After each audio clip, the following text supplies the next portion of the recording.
things happen to place kickers in the NFL. The Chicago Bears blocked this field goal try by Green Bay's Chester Marco. But the ball comes right back into his hand. And Marco, with dreams of glory, heads for the goal line in overtime. A place kicker. Marco wins the game for Green Bay, 12-6. And the Chicago Bears, the favorites, are beaten by the Pack. Meanwhile, the New Orleans Saints are playing the San Francisco 49ers. Russell Ertzleben of the Saints trying for a field goal to send the game into overtime. He flat out misses it from 34 yards out. Is he unhappy? You bet. The 49ers win the football game 26-23 over the Saints. So today, the Saints and the Bears are looking for their first victories of the NFL season. The NFL on CBS. And we are in Chicago at Soldier Field. Hello, everyone. Tim Ryan with Johnny Morris here, where the Bears and the Saints look for victory number one. And, of course, the Saints come in with that explosive offense led by Archie Manning. That's right. They lost the ball game last week, but Archie Manning completed 25 of 40 passes, Tim, and that's not too bad. And as you know, the Saints are explosive. And I've been doing a little bit of research and checking the Bears' situation the last 3 or 4 years, and they have had a tendency with their complicated blitzes and defenses to have problems with veteran quarterbacks. They do well against young rookie quarterbacks who can't pick up those blitzes, but against the veterans, the Bears have had lost a lot of those games. Archie Manning has to qualify as an experienced, good veteran, so I expect the Saints to score some points. The Bears are going to have to score more if they're going to win. Well, they only had 6 in their loss to Green Bay a week ago, did the Chicago Bears, and offense for them is always led by number 34, Walter Payton. Yes, they've been accused of conservatism, but Payton is the heart of the Chicago Bears. They've got to get the running game going, then the passing will come. And if the Saints stop Payton, the Bears are going to be in trouble. And I'm sure that even though they talk about this conservatism, that the Bears are still going to try and run Payton and then open things up. Well, there are two teams that figured to have good seasons. A playoff team, the Bears, an 8-8 team under Dick Nolan, the Saints, looking for big things in 1980. But today, they're looking for their first victory. And we're ready for the opening kickoff, so let's go down to the field. The Saints will receive. Bob Thomas will kick it off. Number 41, rookie running back Jimmy Rogers is the deep man, along with Rich Motti, number 84. Motti in the end zone, and he's going to bring it out. The 20-yard line took a tough hit at the 19 by Brad Shearer and fell over the 20-yard line to the 21. And so the New Orleans Saints in white with black and gold trim will defend to our right, and they will have the ball for the opening offensive series. The Bears to our left in their home dark uniforms with white trim. And the New Orleans backfield, what a pair. Tony Galbraith and Chuck Muncie. The wide receivers are Wes Chandler. Ike Harris. The tight end is Larry Hardy, playing for the injured Henry Childs. And Hardy had a good game a week ago. First down from the 21-yard line. Archie Manning, number 8, at quarterback. First down pass play, something they did a lot last week. And it's incomplete, intended for the tight end Hardy. On the coverage was Gary Fensick, number 45, the safety. The rest of that Saints offense has James Taylor and Stan Brock at tackles, Robert Woods and Emmanuel Sanders at guard, John Hill at center. And I think, Tim, we see the tenor of this game already. First play, Archie Manning comes out and throws the ball. The Bears had a confusing defense. He shows his mobility. He got away, and I think we're going to be in for some excitement today. It's not going to be any 6-6 game. Manning threw 13 times on first down last week against San Francisco. 2nd and 10, split left is Chandler, wide right is Harris. Straight drop, complete to the tight end. Hardy flaring out from the tight end position, knocked out of bounds by Fensick. Got to the 30-yard line short of the first down by about 2 yards. So Manning is 1 for 1, and the aerial-minded Saints have gone to the air immediately. And yet, remember, Chuck Muncie rushed for 1,100 yards a year ago. There's the Chicago front four. Hampton, Hartenstein, Page and Osborne, the linebackers, Muckensturm, Hicks and Campbell. And an experienced secondary. Schmidt, Fensick, Plank, and Allen Ellis. Muncie nearly fumbled that ball on the pitch out. The Bears get there quickly to stop him for a loss. Muckensturm, the linebacker, number 58, first man to hit him. And the Saints will have to punt. The Bears lined up in a tight defense, and Archie Manning may have checked that off because it looked like it was cramped up in the middle, went to the outside, and the Bears just had this slant to the outside and stopped it, so Chicago's going to get the ball. It'll be Russell Erxleben standing at his 15-yard line. The lone deep safety is Lenny Walterscheid for Chicago at the 32 of the Bears. Short punt taken at the 40. Hit at the 45-yard line. The Bears will start with good field position. Dave Waymer, the rookie from Notre Dame, along with the veteran Don Schwartz on the tackle for New Orleans. And so the Chicago Bears' first offensive series from their own 46-yard line, and we'll be back here at Soldier Field with the score tied 0-0. Tim Ryan with Johnny Morris in Chicago. First down offensive series for the Bears. Payton and Williams are the running backs. You're looking at Mike Phipps, the quarterback. Phipps threw 30 times last week in the losing cause, and he's throwing on first down. Sideline intended for the tight end, Mike Cobb, overthrown. So each quarterback, Johnny, throwing on first down. Sideline passes to the tight ends, both incomplete. Mike Phipps did throw 30 passes last week, and they talk about conservative football, but they had some problems with interceptions, and then they got away from their passing game towards the end of the game.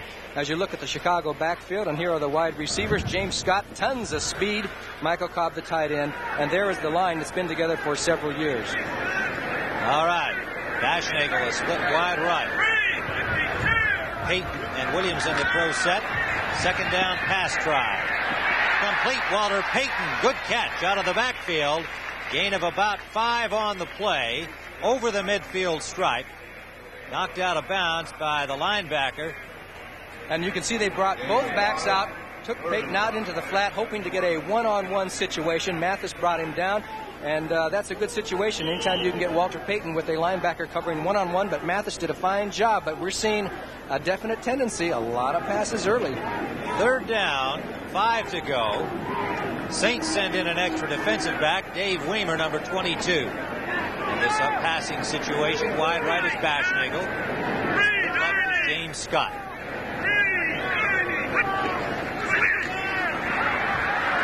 Phipps, incomplete. Intended for Matt Suhey, the rookie from Penn State, coming into the backfield for that third down play, but he could not hold on, and the Bears will punt. Same type of patterns for the Bears. They're bringing the backs out just like the New Orleans Saints do. They had a little twist there in the Saints defensive line. Suhey was right open, but the pass was a little bit high.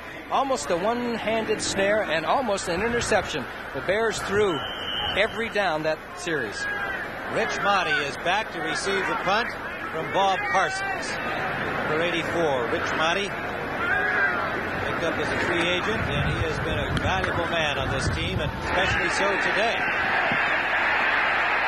Punt hits at the 10-yard line, and it's going to be down right at the 1. And the punter, Bob Parsons, came up with a terrific punt, got a good bounce, covered by Lee Coons, 48 yards, and New Orleans will start in the shadow of their goal line from the 2. And under overcast skies, New Orleans will try to bring it out when we return. I'm not the same crazy coach who used to storm around the sidelines yelling at the officials. I've learned to relax, and I drink light beer from Miller. Do you know that Light's got a third less calories than a regular beer? And listen to this. Light doesn't fill me up. Besides that, Light tastes fantastic. Oh, sure, there are a lot of other beers around, and you can drink any one you want. But let me tell you this. Light beer from Miller. Everything you always wanted in a beer, and less. As I was saying, I don't care what anybody else... What happened to him? He was in a car accident. With a massive chest injury, fluid builds up, and that could suffocate a patient. Chest drainage is critical at this time. We use a system with a single collection jar made out of an almost shatterproof plastic developed by Phillips Petroleum. Let's do another X-ray. And that's important. Because replacing broken jars takes time. And some patients don't have much time. Phillips Petroleum. Good things for cars and the people who drive them. Next, 3:30 Eastern, Hilmer Kenty defends his WBA lightweight title against ex-champion Ernesto España. You'll say you saw it on the CBS Sports Spectacular.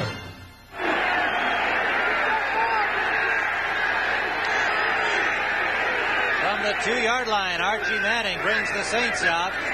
First down, Chuck Muncie.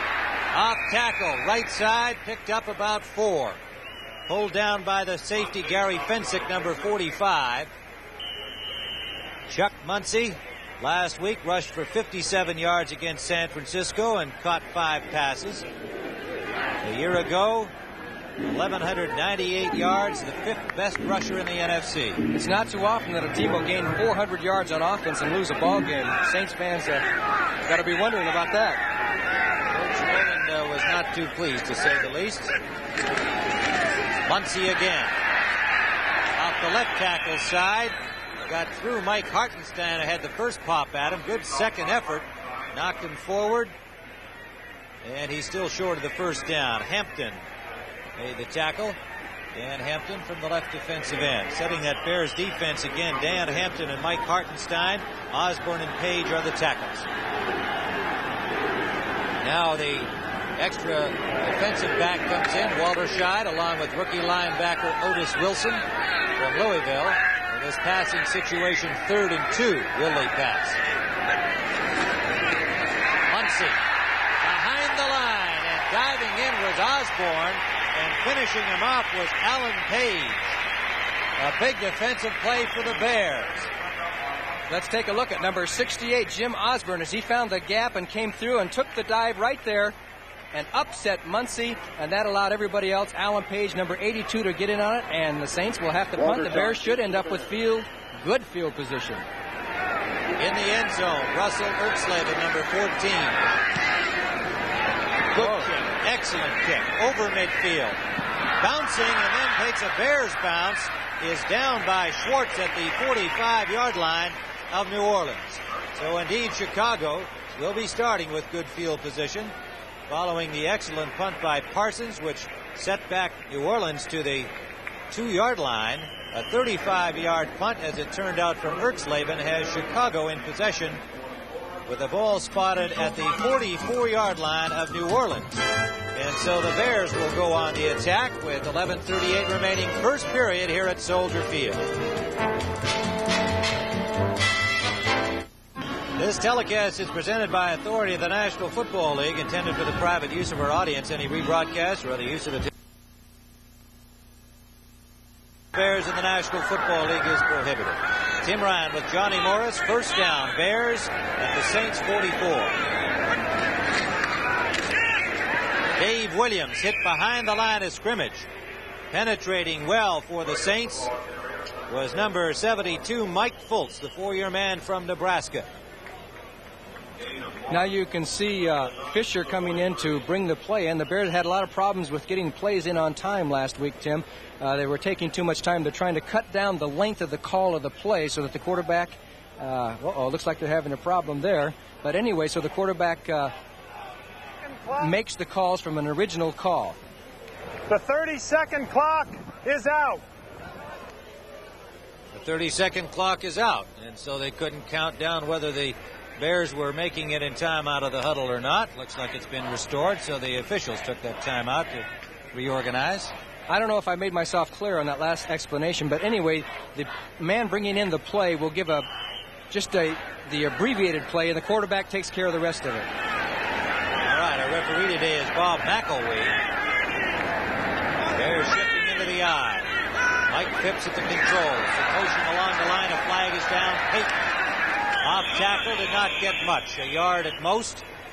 Hit by Derlin Moore, number 74, forcing him back inside, and Clarence Chapman along with Fettersfield put the tackle on him.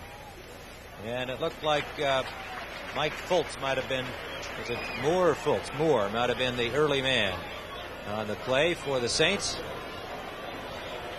Referee Bob McElwee will make it official. Here's the play again. There it is, Moore. Jumping offside. Offside, defense, number 74. That'll make it second, about 4.5. The ball is now at the 38-yard line of the New Orleans Saints. Wide left goes Scott. Out to the right comes Baschnagel. We have not seen Ricky Watts as yet, who suffered a bone bruise in his ankle last week in the loss to Green Bay, but is expected to play today. Play action. Screen pass, Peyton. First down inside the 30 to the 28-yard line of New Orleans. Pushed out of bounds by Ricky Ray, the second-year cornerback from Norfolk State. You can see that the Saints were in that little flex defense that they have, but the play-action pass, there's Payton up into the traffic, and he gets out.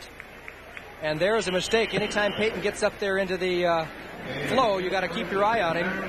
And he makes the first down for Chicago. Here's the isolation of Walter. The fake of the handoff. Nobody hits him, and he gets out and then takes it the rest of the way. 2 pass receptions for Payton already today. First down, Bears. Driving in New Orleans territory. Matt Suhey and Payton, the running backs. A block from Suhey, and Payton runs it to the 23. On the hit was Ray Brown, number 27, the strong safety, along with Tommy Myers, the free safety. Gain of about 6 on the play, 2nd and 4. Good block by the rookie Matt Suhey as he kicked Brown out, allowing Payton to go inside. And notice from the I formation how deep Payton is set. He's sometimes 7-8 yards behind the line of scrimmage. And remember the old days, they used to be 3-4 yards from the line of scrimmage. Dave Williams has come back in for Suhey. Payton goes up on the wing and now shifts back. And a lot of shifting so far by the Bears offensively. Payton cutting it back behind the center and the right guard. Short of the first down, got to the 20-yard line where linebacker Reggie Mathis sliced over with help from Myers, the safety. The ball right at the 20-yard line will be 3rd and a little less than 2. Robin Earl, the tight end, comes in, bringing a play. He's the converted fullback. Johnny, you saw the Bears during the preseason. Has that been a good experiment? So far, he's done very well. It's quite an adjustment to play fullback all your life and then switch to tight end, but he's good, a real good blocker. Earl and Cobb are in the double tight end in the short yardage, and now Bashnagle lines up on the right wing. Williams hit right at the line of scrimmage for no gain. Excellent defensive work by the Saints, stacking him up. Joe Fetterspiel, the middle linebacker, blasted in there. And Derlin Moore was in there, and Fetterspiel, and you can see number 50, Ken Bordelon, all of them right there. Tommy Myers even got up there, number 37, so the Bears are going to have to go for the field goal. Bob Thomas has become kind of a Mr. Automatic for Chicago lately. They'll spot it at the 27-yard line. It'll be a 37-yard attempt for number 16.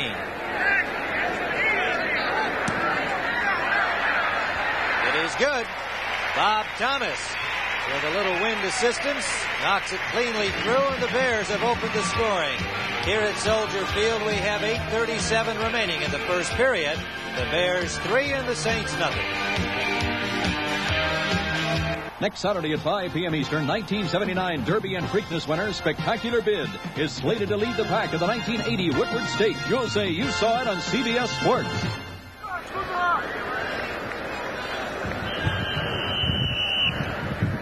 Bob Thomas will kick it off for the Bears. And Rich Motti brings it from just behind the goal line. Motti over the 20 to the 21, where he is stopped. First man down there was Otis Wilson, along with Al Harris, number 90. Well, some interesting scores, Johnny, this second week of the NFL season. Atlanta, 28-14. They still have 3 minutes remaining in the first half. Steve Bartkowski with 3 touchdown passes. And Philadelphia is leading Minnesota 14-7. That game is in the second quarter. And Buffalo leading the Jets 10-3 in the second period. First down for the Saints here in Chicago. Oh, raw play. Big hole, Muncie.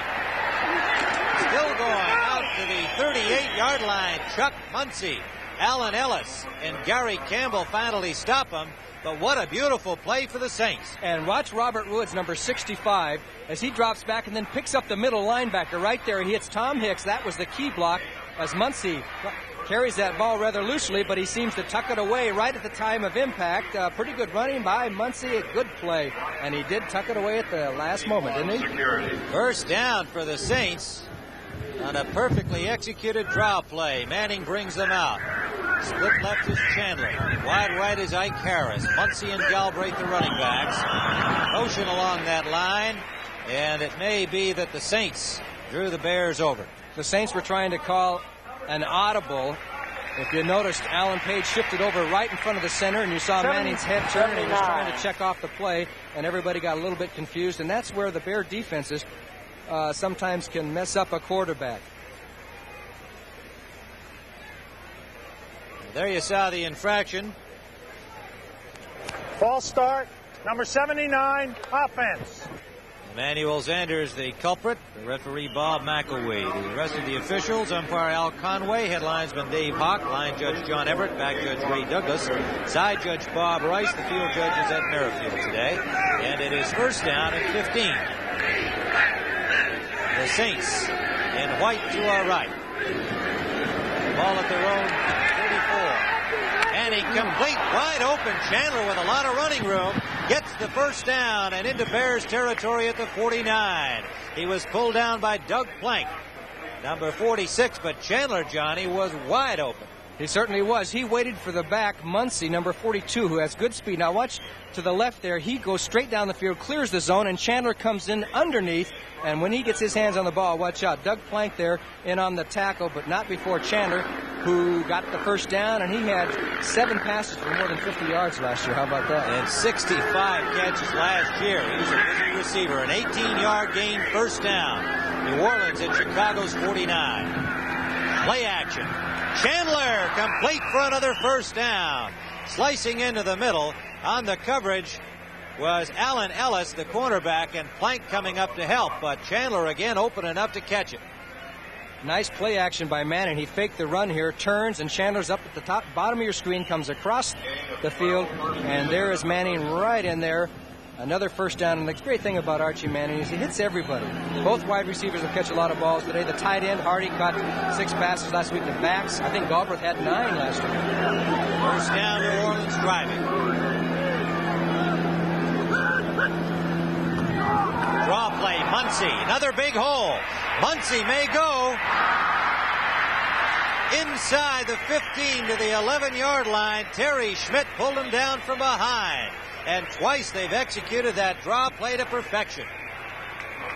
Why leave a good thing, says Archie Manning. So after throwing the passes, he comes back with the hole. And look at that hole. John Hill, the center, made a great block there. And if Terry Schmidt hadn't dropped off here, Muncie would have had the touchdown, but they're in great field position. The Saints are marching. The ball at the 13-yard line of Chicago. New Orleans with a beautifully executed drive thus far. Wide left comes Chandler, split right Ike Harris. He's in motion behind the ball. Muncie sweeping. Cut down just over the line of scrimmage, picked up maybe a yard. Muckensturm, the linebacker, fighting off a block to make the hit. Pickup of a yard on the play. It'll bring up 2nd and 9. At Milwaukee, Detroit leads Green Bay 3-0 on a 32-yard field goal by Eddie Murray in the first period. Pittsburgh and Baltimore are scoreless. Now make that Pittsburgh 3, Baltimore nothing on a Matt Barr field goal. 7:35 remaining in the first period. Pitch out Muncie. Nowhere to go. He's cut down at the 10-yard line. Gary Fensick, the safety, with help from Gary Campbell, the linebacker, and a gain of maybe a yard and a half at most.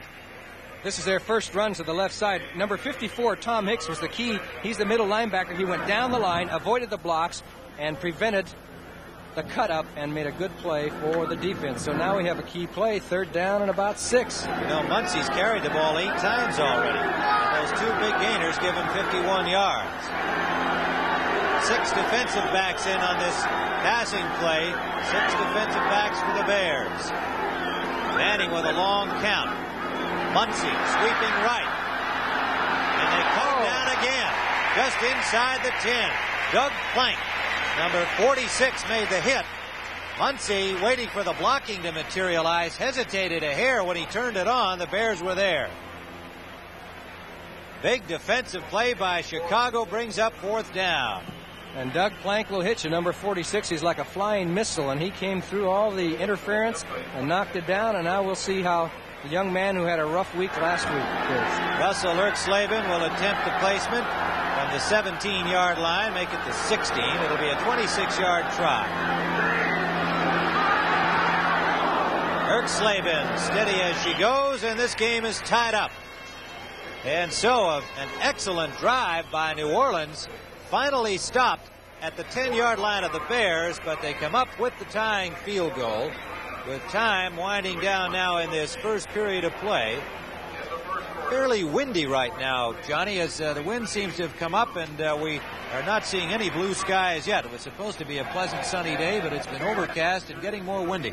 It's probably the coolest day in Chicago all summer, if you can still call this summer. This is a sellout. In fact, an all-time Chicago Bear record for attendance at home, 64,000. However, it was not sold out on the 72-hour blackout, so it's not being seen in the city of Chicago, but they're seeing it in the outlying areas and, of course, back there around New Orleans country. Well, there are 7,000 new seats here at Soldier Field. They filled in the left end zone to complete the bowl, and it's the beginning of a 4-year renovation plan that will bring old Soldier Field into modern times. And so I guess maybe some of the fans were taken a bit by surprise that there were all those seats available, that many more, and they didn't get sold out in time for the TV blackout to be lifted. But at 10:20 this morning, they had sold the last ticket for the game. Dave Williams is the deep man. You can see him just inside the 10 now, backing up near the 5. Mike Ulmer and McClendon, Willie McClendon, are the up men. Erxleben's kickoff is short. It bounces past Ulmer. He regains it at the 20. And he's dropped at the 19-yard line. Wayne Wilson, number 30, is there to put the hit on him, along with 51 Stan Holloway, reserve linebacker. Mike Ulmer, kind of an interesting story, Johnny. Yes, he has been trying to make it on with teams for 2 or 3 years and has finally stuck with the Bears as an extra safety and a cornerback. And that was kind of a dangerous play. The Saints almost nabbed that ball. A lot of players don't realize that you can fair catch a kickoff if you want. Everybody's onside when you kick it off. The ball is now at the 19-yard line. First down, Bears. Michael Phipps at the controls. Payton and Williams the running backs. First down pass complete to James Scott. What a hit. He took from Ricky Ray, but he held on to the ball, and it looks like he has the first down yardage. Yes, he does, from the spot of forward progress, and the Bears come out. A simple turn, and notice Payton going out on the flat. That takes the linebacker out of the play and allows Scott to have that lane there. And, boy, I'll tell you, Ricky Ray came up and really popped James Scott. Ray, the number 6 pick last year, spent most of the season on injured reserve. Being pushed a little bit by the rookie Dave Waymer for that right cornerback spot. First down, Chicago. Draw play, Williams. Williams stacked up by the linebacker Bordelon, number 50, and Don Reese, the defensive end. Gain of maybe 2. Let's call it 2nd and 8. In comes the rookie tight end Robert Fisher, the Bears' 12th round pick from SMU this year. Out comes Robin Earl, the converted running back, who's now on the tight end core. They're without Greg Latta, who's out with a hand injury, and Roland Harper, the fine fullback who had knee problems last year and is now on the injured reserve with a hamstring pull. 2nd and 8. Phipps to throw, complete to Payton. Payton spins away from one defender. That was Mathis. And finally is pulled down by Bordelon with help from Ray Brown. First down, Bears. It's amazing how they leave Walter Payton alone. Watch him circle out of the backfield, and there's nobody really assigned to him. He comes out there, and you take a guy like Walter Payton, boy, you got to have somebody on him, and he gets away from Mathis, and he could have broken this for a long run. But notice the mobility. Finally, Mathis makes a good play by coming back after being faked out and makes the tackle, but they're going to have to keep a close eye on Mr. Payton. First down, Chicago at their own 44-yard line. Play action again. Phipps deep. Scott overthrown, and Scott had his man beaten, Clarence Chapman, number 24, and Phipps threw that ball a long way, Johnny. Well, he's got to do that because Scott has such tremendous speed, and so does Chapman, but when Scott gets even with you, he can really turn it on. Pretty good pass blocking for Phipps. Let's watch the rush by New Orleans. A straight 4-man rush. Nobody gets close. He turns it on. You can notice the speed here but the ball was just overthrown, incomplete. But the Bears are not playing conservative football as they did last week. They sure aren't. Chris Haynes has come in to give James Scott a rest after his long run. Slot formation left. Daschnagel in the slot. Phipps on 2nd and 10. Complete to the tight end, Fisher. And he breaks a tackle. Robert Fisher. Touchdown! Robert Fisher, the rookie from SMU, breaks it down the sidelines. And the Bears go in front 9-3, and listen to the crowd.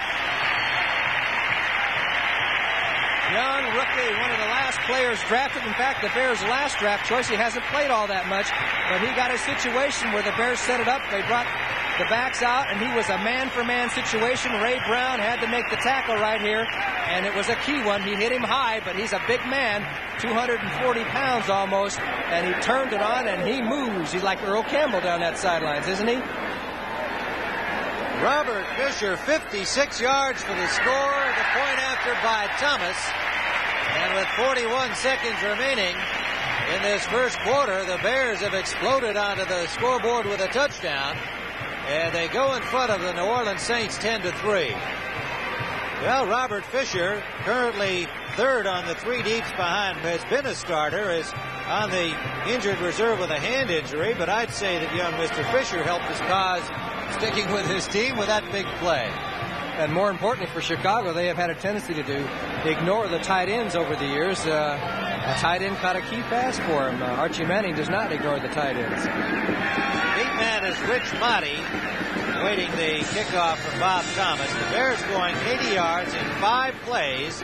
56-yard touchdown pass to Fisher.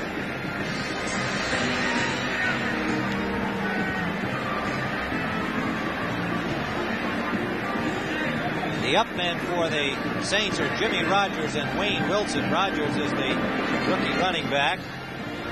As we see that Chicago drive, it used up only 2:34. Jimmy Rogers, a first-year man from Oklahoma, but in the Canadian League. Wayne Wilson, a second-year man from Little Shepherd College.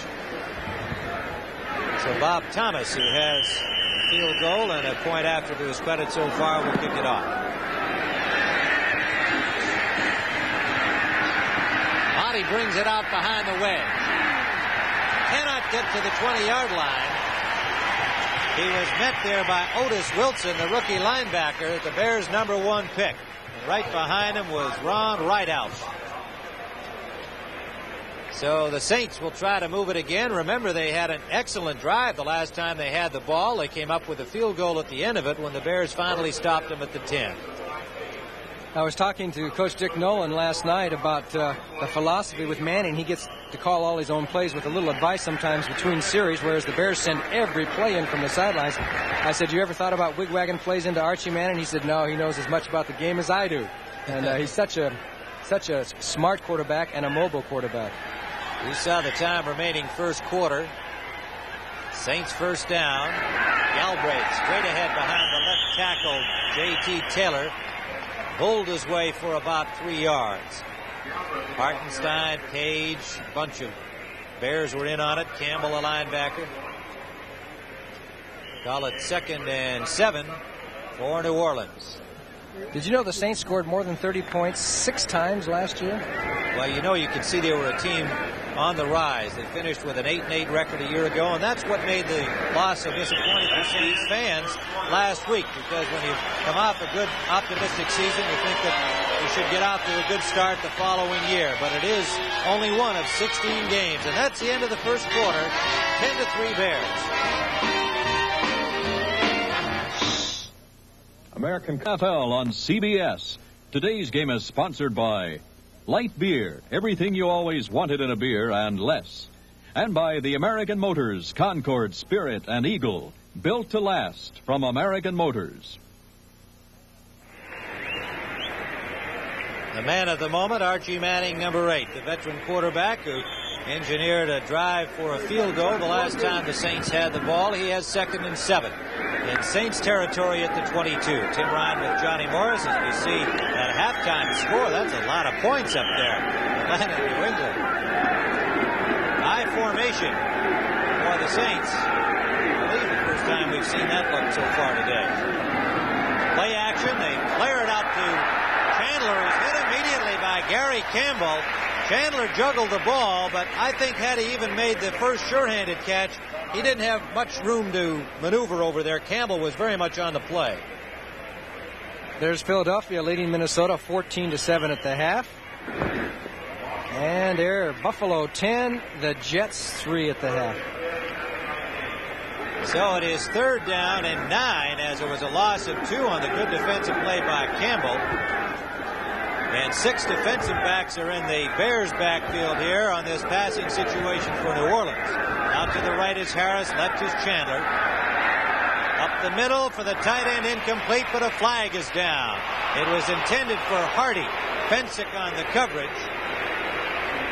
And the infraction would appear to be against the Bears. There's also, however, a flag in the New Orleans backfield, and a good guess would be holding against the Saints back there. So we may have a couple of penalties negating one another. We may have the play run over again. Here's an update. The Lions, after beating the Rams, now lead Green Bay.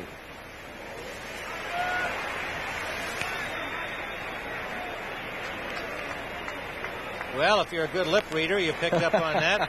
That was Bob McElwee. His microphone isn't working, and you could see from the signals holding against the Saints. Illegal use of the hands. Here we are.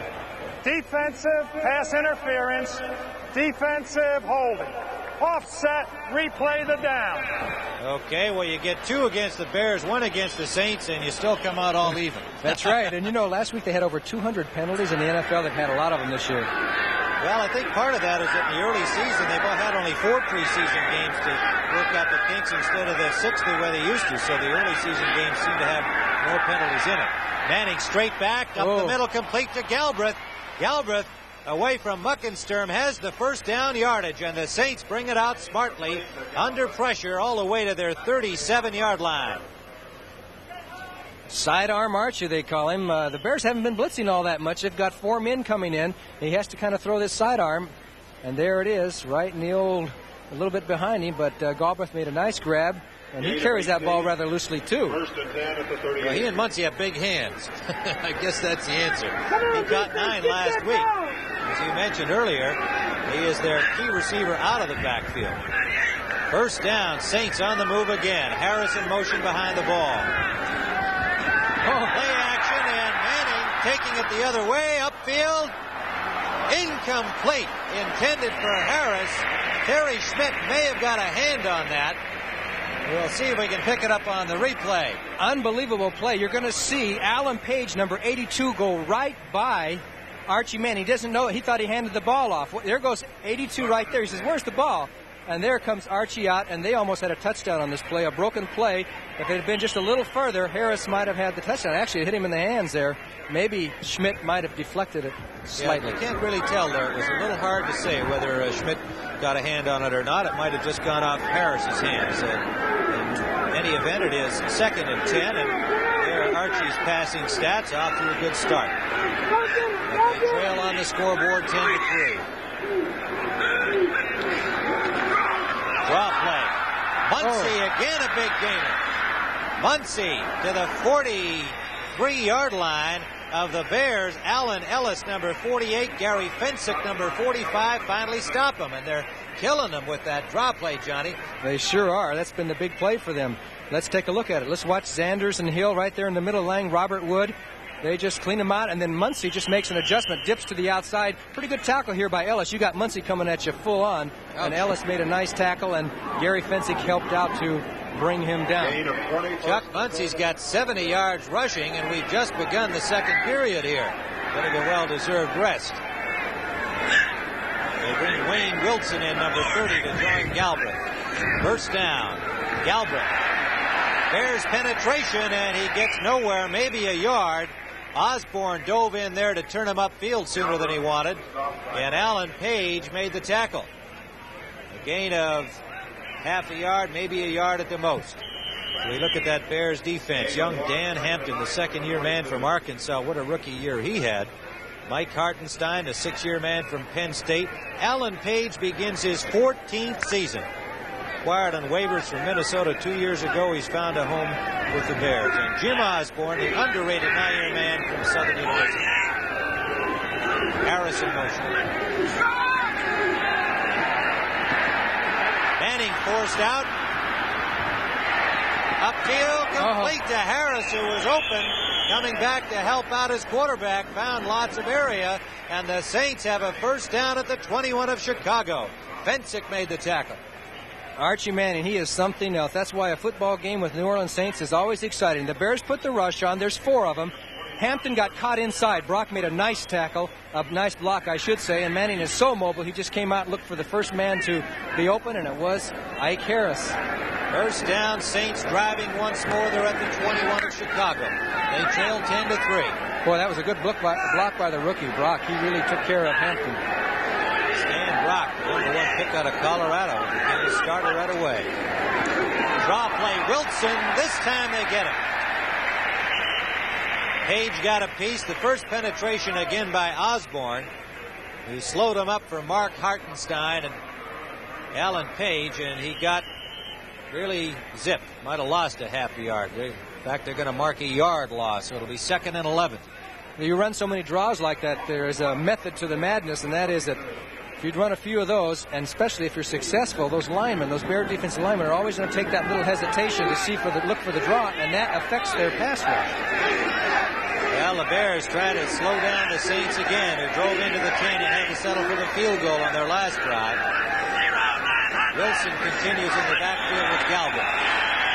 Flags and whistles.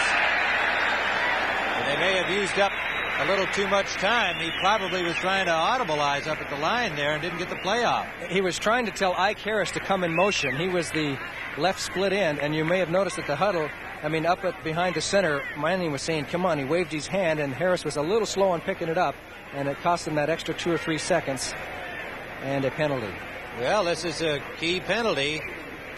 Delay of the game, offense. 2nd down. Both these teams suffered from these kinds of penalties in their opening games. They would move the ball well and then come up with an untimely penalty, which set them back, and they either came up empty or settled for field goals. 2nd and about 16, 17 for the Saints, and 6 defensive backs are in again for the Chicago Bears in the situation defense. Manning. Intercept. Walterscheid, number 23. The ball had a little wobble on it, intended for Wayne Wilson out of the backfield. Not sure whether Manning was hit just as he released it or not. Let's see if we can pick that up. It was not a good pass. Here it is.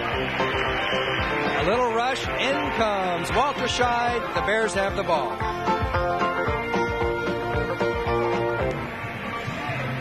Let's watch Manning's interception here. You see 23, Len Walterscheid, faking the blitz. He goes back in here, and it seems that he would be in Manning's view, number 23. Manning's looking downfield, and then just comes over into the flat. And Len Walterscheid, number 23, the Bears' 5th back, makes the interception, and Chicago has the ball. Archie, you'd like to have that one back. He didn't have the zip on it. I thought he might have been hampered by the rush, but as the replays indicated, he was not. Green Bay has gone in front of Detroit 7-6 in the 2nd quarter. Bears came out in a strange formation. 2 men in the slot with Peyton on the wing, but they put him back in the eye, and he gets to the 30-yard line before he stopped. Fetterspiel put the hit on him after a gain of about 4. You know, Johnny, that is only his 3rd carry. Quite a contrast from a week ago when he carried it 31 times. The Bears are throwing the ball. They certainly are. They may start running a little bit more. Did you notice that the Saints went into their flex defense that time? That is designed to stop the runs. We'll see what they do on this play. So we have 2nd and 6 for the Chicago Bears. They lead it 10-3. Matt Suhey in the game and carries it straight ahead for about 2. The rookie from Penn State, number 2 pick. And Walter Payton has just become the 8th NFL player to rush for over 7,000 yards. And he's only in his 6th year in the NFL. He has 7,003. I think he's also the 8th on the all-time rushing list. So I would say he's done okay has a short time. Robert Fisher has come in at tight end. Mike Cobb is out. Dave Williams is back in at fullback. Williams shifts up to the wing. They're in the slot right. Phipps intended for Williams, incomplete, flag down. Ray Brown on the coverage. And flags are down in the defensive backfield. Let's see what that brings. Now you're going to see Walter Payton shift back into his normal halfback spot, and he'll go out. That's a double shift by the Bears. Williams comes up on the wing. You can see Ray Brown here, 27, comes back and then reacts to the play, and he kind of grabbed a hold of Williams as he came out of the backfield, and that may have been in the penalty. He just reached out and grabbed him by the hand, it looked like to me. Referee Bob McElwee with the news. Defensive holding, number 27. First down. Good call, Johnny Morris. First down for the Bears at the 37-yard line. There it is right there. Such an inconsequential hold, too. It really had no effect on the play. That's why you got to keep your hands to yourself. 8:50 to go first half. Bears lead at 10-3. Tim Ryan with Johnny Morris. The NFL on CBS from Chicago Soldier Field. For Payton, incomplete. And just as well. He was going nowhere and would have taken a loss. They put the all-out blitz that time. First time, I think, in this game that they put the blitz on Mike Phipps. Fetterspill came, Mathis came, and Phipps thought, well, I better get rid of it because I don't want to eat it. That ball might have been tipped en route to Payton, making it impossible for him to catch, but he was surrounded by those blitzers and would have been a loss on the play. That's a good time to drop the ball.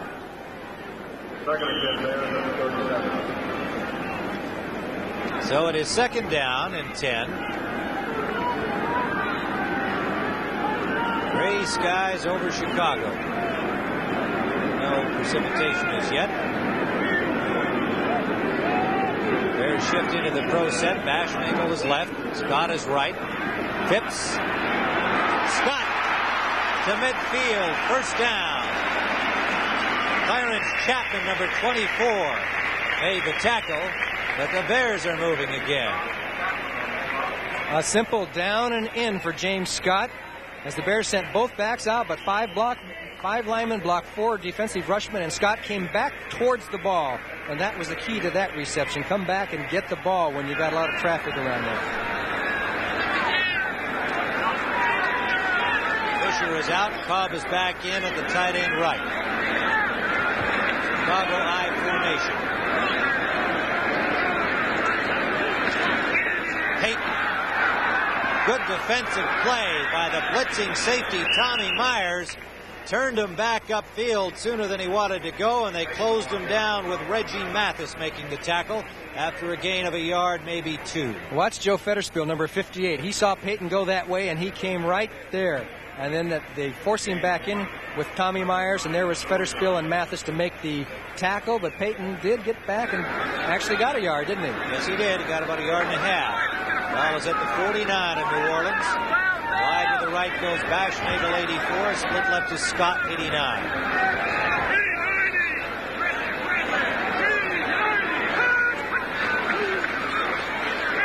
Phipps, lots of time. Incomplete out of the hands of Dave Williams. And Dave a little eager to start running with the ball. Just didn't hold on. I'll say one thing, the Bears' pass blocking has been excellent. You know, the Saints have some pretty good defensive linemen. They have, you know, Grooms and Reese, and these guys have not been a factor on the pass rush so far in this game. And if you give Phipps time, you know, you're going to complete passes. Excellent point. That certainly has been a factor thus far. Grooms had a pair of sacks against San Francisco a week ago. And the Bears have a lot of respect for Grooms and particularly Don Reese. So far, they've shut them down. Third down. Third and about 8.5. Big play defensively for New Orleans here. Phipps runs out of the pocket. And stretching, trying to get the first down yardage. I don't think he got it. He was pulled down by Ray Brown, Tommy Myers, and I don't know whether he got it. It'll be just short. Phipps, not known as a running quarterback, did not a bad job there, seeing the hole opening up in front of him and trying to get that first. This requires a measure. Let's watch that New Orleans Saints pass rush. Pretty good blocking by Albrecht and Dennis Lick there. Good coverage downfield, so Phipps takes off, and Myers did a good job of preventing Phipps from getting the first down. It looks to be just a touch short. There it is. Mike says a couple of inches, and they're on the 40-yard line. Are they going to be conservative or aggressive? And it looks like aggressive. They're going to go in and go for it. Well, that always makes the fans happy. Makes the coach happy if they make it. That's right. And the fans unhappy if they don't. But I think Bear fans in this situation, after last week, no matter what, they're happy to see the Bears go for it. There's Neil Armstrong, the head coach on the right. He of the distinguished gray hair. Double tight ends are in, Cobb and Robin Earl, number 81. Bears with Roland Harper, Greg Latta on the injured reserve from their offense. Virgil Livers and rookie Billy Perrin from the defense. What a time to fake that little plunge and have a back come out. That'd be fun, Johnny. They're really stacked up both offensively and defensively. Phipps has it. Mike Phipps behind his center Dan Neal and the guards Jackson and Sorey. And the Bears keep their drive alive. We have 6:25 to go here in the first half. Chicago leading at 10-3. Tim Ryan with Johnny Morris. At Chicago Soldier Field, they're going to measure again. I've given them the first down. But the Saints are asking for the measurement, and they've got every right to do so.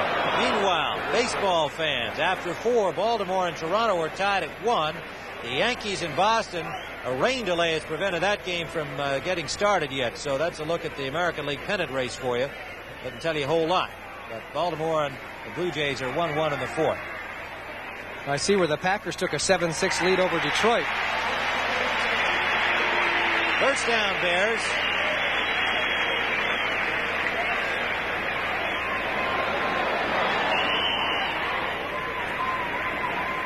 Mike Phipps will try to take them on home now. They're in New Orleans territory with a first down. Bashnagle wide right. Scott to the left.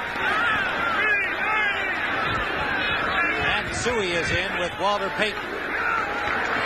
Payton out of the eye, straight ahead, got 3. Fultz, 72, made the hit on him. The left defensive tackle, a 4-year man from Nebraska. When he was drafted number 2 in 1977, Joe Campbell was the number 1 pick. They were both defensive down linemen, and they were to be the future big, strong men on that front 4. But Campbell has been converted to a linebacker, pared down to 230 pounds, and he is a reserve in that category. But Fultz has gone on to become a starter. Second down and 6.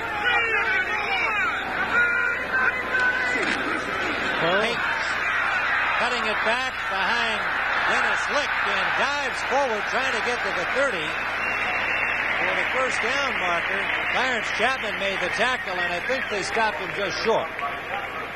Great recovery by Walter Payton. As you see, Dave Williams goes into motion, and he follows his motion man around that time. And here's where Payton slips, cuts back against the grain, and boy, he is quick, isn't he? Finally, Derlin Moore gets a hand on him, so does Myers, and bring him down, but not before the Bears got within about a yard or less than a yard of a first down. Third down at the 31-yard line. There's Walter Payton. Dave Williams ahead of him.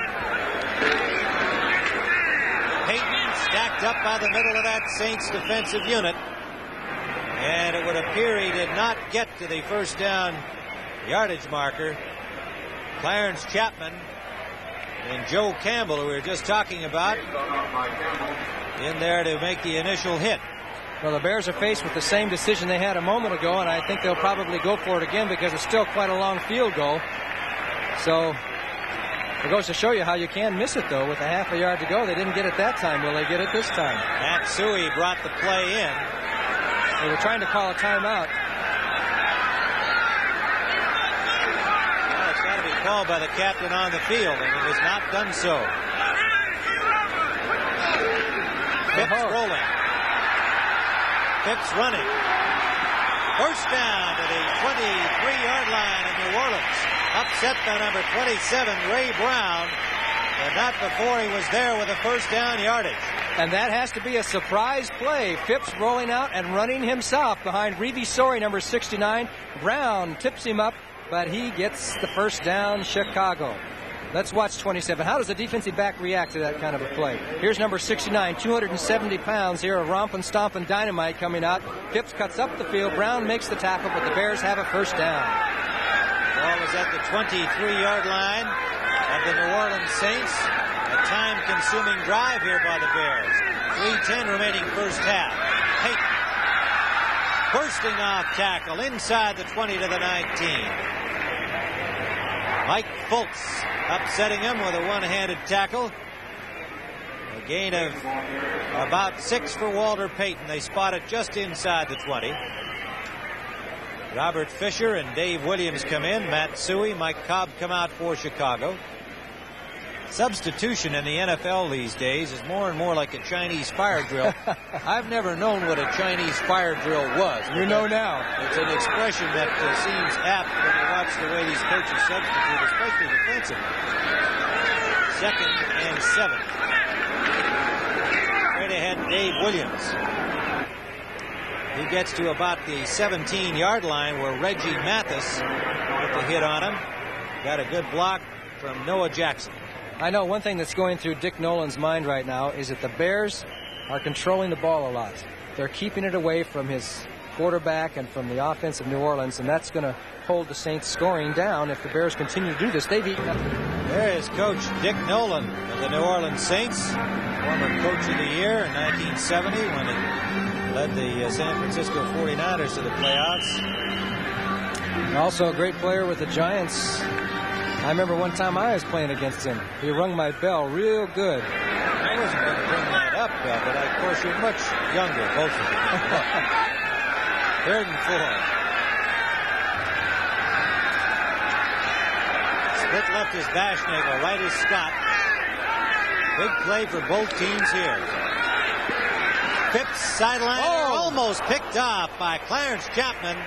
Very similar play as Manning's that was intercepted by Walderscheid. Not so much the similar route, but the same area and that same ever-present danger of taking it all away. And that was touchdown USA if he hangs onto the ball. He comes right in there and, Scott kind of reached his hand out there and kind of grabbed him, but that was a big break for the Chicago Bears because he was long gone, because the only man who could have stopped him possibly would have been Phipps.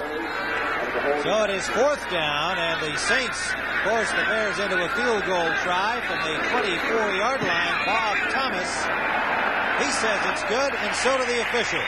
34-yard field goal for Thomas, his 2nd of the afternoon, and with 1:52 to go first half, the Bears have opened their lead, 16-3, make it 13-3. This is the oil that saves you gas, but it does more. It can take you from New York to London to Paris to Sydney to Tokyo to Hollywood and back to New York. 25,000 miles without an oil change. Mobil 1, the oil that saves you gas and more. You know me. If you're on the move in business, use me, your public phone, as your branch office. And you'll find I'm even easier to use with this, the Bell credit card. It's as fast to use as giving the operator your card number. You even get a monthly record of your calls. Okay. To apply for it, call your Bell business office. Use the Bell credit card. And use me. Well, it was only a 3-point field goal for Bob Thomas. I gave him 6 there for a moment. Let's see it again. Thomas is the first guy to know it's good. Watch him here. See the hands go up?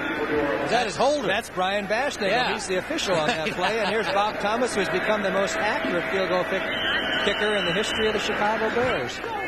So Thomas kicking it off. The beat man is Motti. Takes it at the 2 and drops it. Motti hit at the 12 and pulled down at the 14.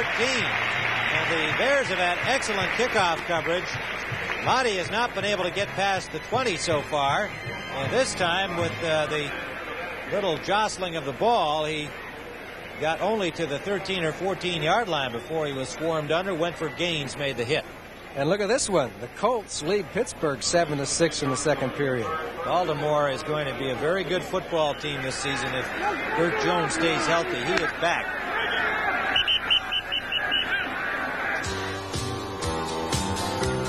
So we have a timeout on the field with a first down for the Saints. We'll be back at Soldier Field in a moment. Hold it. Hey, guys. All right, stop fooling around. Calm down. Hold it down. I mean, this is the first Light Beer alumni picture. Okay, a little respect. All right, everybody here? Everybody who is somebody. Oh, very clever. All right, smile, will you? Knock it off, Billy. You need this job. Are you guys ready? Hold it. Hold it. Stay like that. Hold it. Now. Just be yourselves. Calm down. Calm down. Hold it. Light beer from Miller. Everything you always wanted in a beer, and less. I loved this house. It was like an orphan when we adopted it. Now it's adopted us. 11 months ago, my husband died suddenly.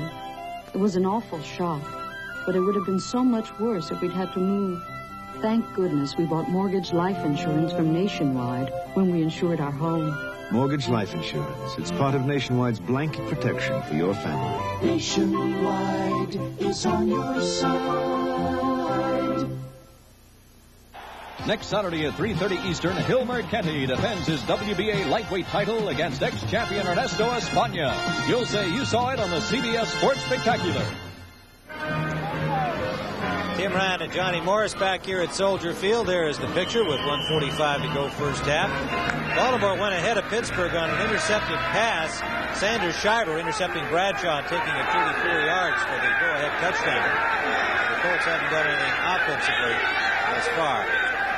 First down, New Orleans here in Chicago in their own zone, trying to get something here before halftime, but he is sacked. Dan Hampton was the man to tackle him. Hartenstein had the initial pressure, and Alan Page. And Archie Manning slow to get up. And he doesn't get sacked too often. He only got sacked once last week. You're going to see Mike Hartenstein come by James Taylor here, gets the first hit, and then comes Hampton, and they really crunch him right in the middle. Archie Manning is down.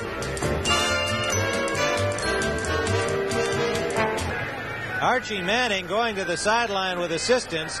Got hit in the face, looks like right on the nose, and I think that was from Alan Page landing on top of him after Hampton that really rocked him in the midsection. Guy Benjamin is in at quarterback, and on the first play, the Bears stack up Chuck Muncie, Hartenstein, and Hampton as the offensive line broke down completely on the play for New Orleans.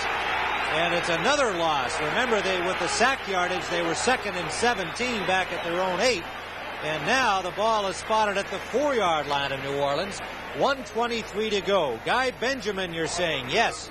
He was acquired in a trade just before the season began from the Miami Dolphins for a draft choice, the former Stanford All-American.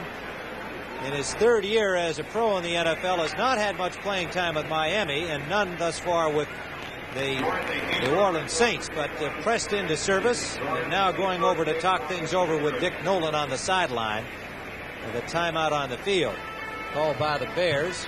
13-3 the score, 1:23 left to play. The Bears, I think, can smell some more points here with 3rd and long, Johnny, and they took the timeout to try and get themselves another shot at the ball.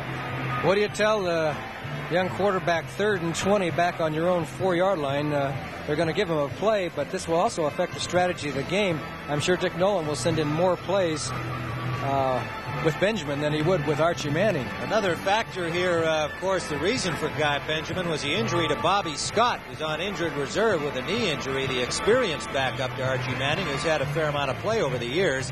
But he's on injured reserve, and thus they made the deal for Guy Benjamin. And some people think that he could turn out to be the quarterback of the future. Manning, of course, at 31's got a lot of time left in this league, but Benjamin, a highly regarded young quarterback.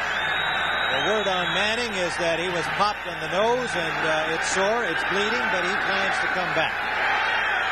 So it is 3rd and 20.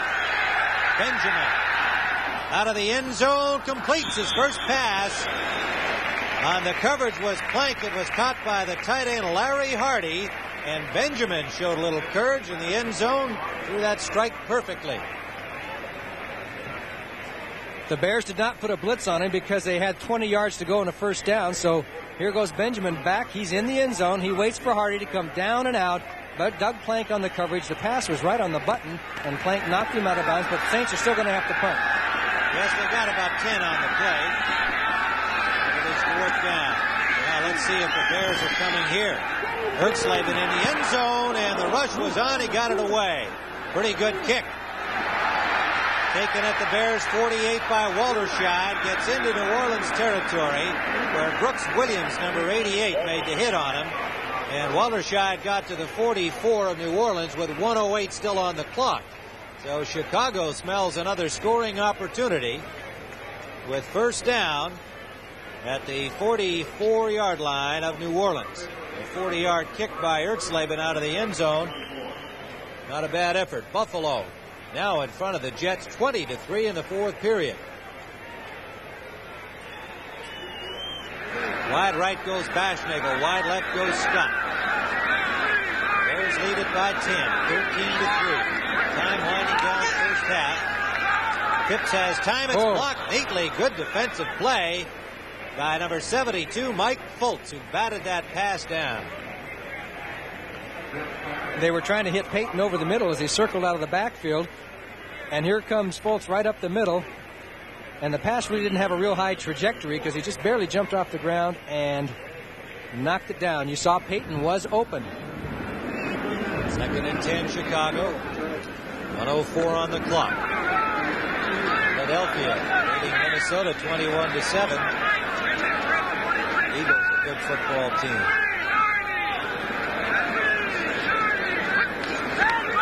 Draw play, Payton.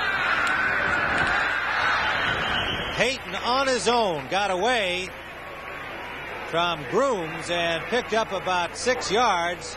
Well, they're going to give him 5. Clock running, 3rd and 5 in the hurry-up offense. 48 seconds to play. First half. Phipps. Incomplete, and that could have been picked off. Williams, the intended receiver, did not hold on the coverage was Ray Brown, the safety number 27. Nearly had a surprise gift in his hands. That stops the clock. He was so intent on doing his job, which was making the tackle, that the ball just came off of Williams and hit him right in the... Hit Ray Brown. He could have had a touchdown, but that's football.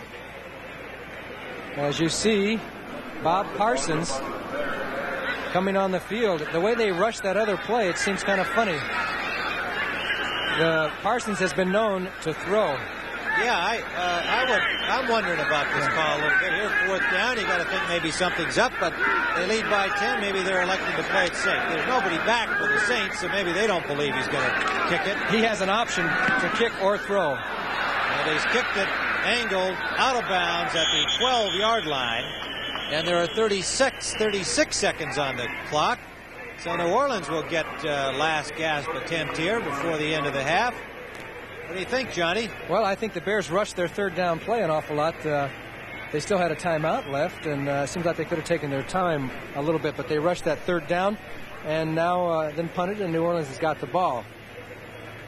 Yeah, I'd have to say that's going to be up for the second guesser's grabs after this football game, but the Bears lead it by 10, and New Orleans with 36 seconds left will try and start here from the 13 with Benjamin continuing quarterback. We do expect, the latest reports, that Manning will be back in the second half. They've got 3 wide receivers all on the left side.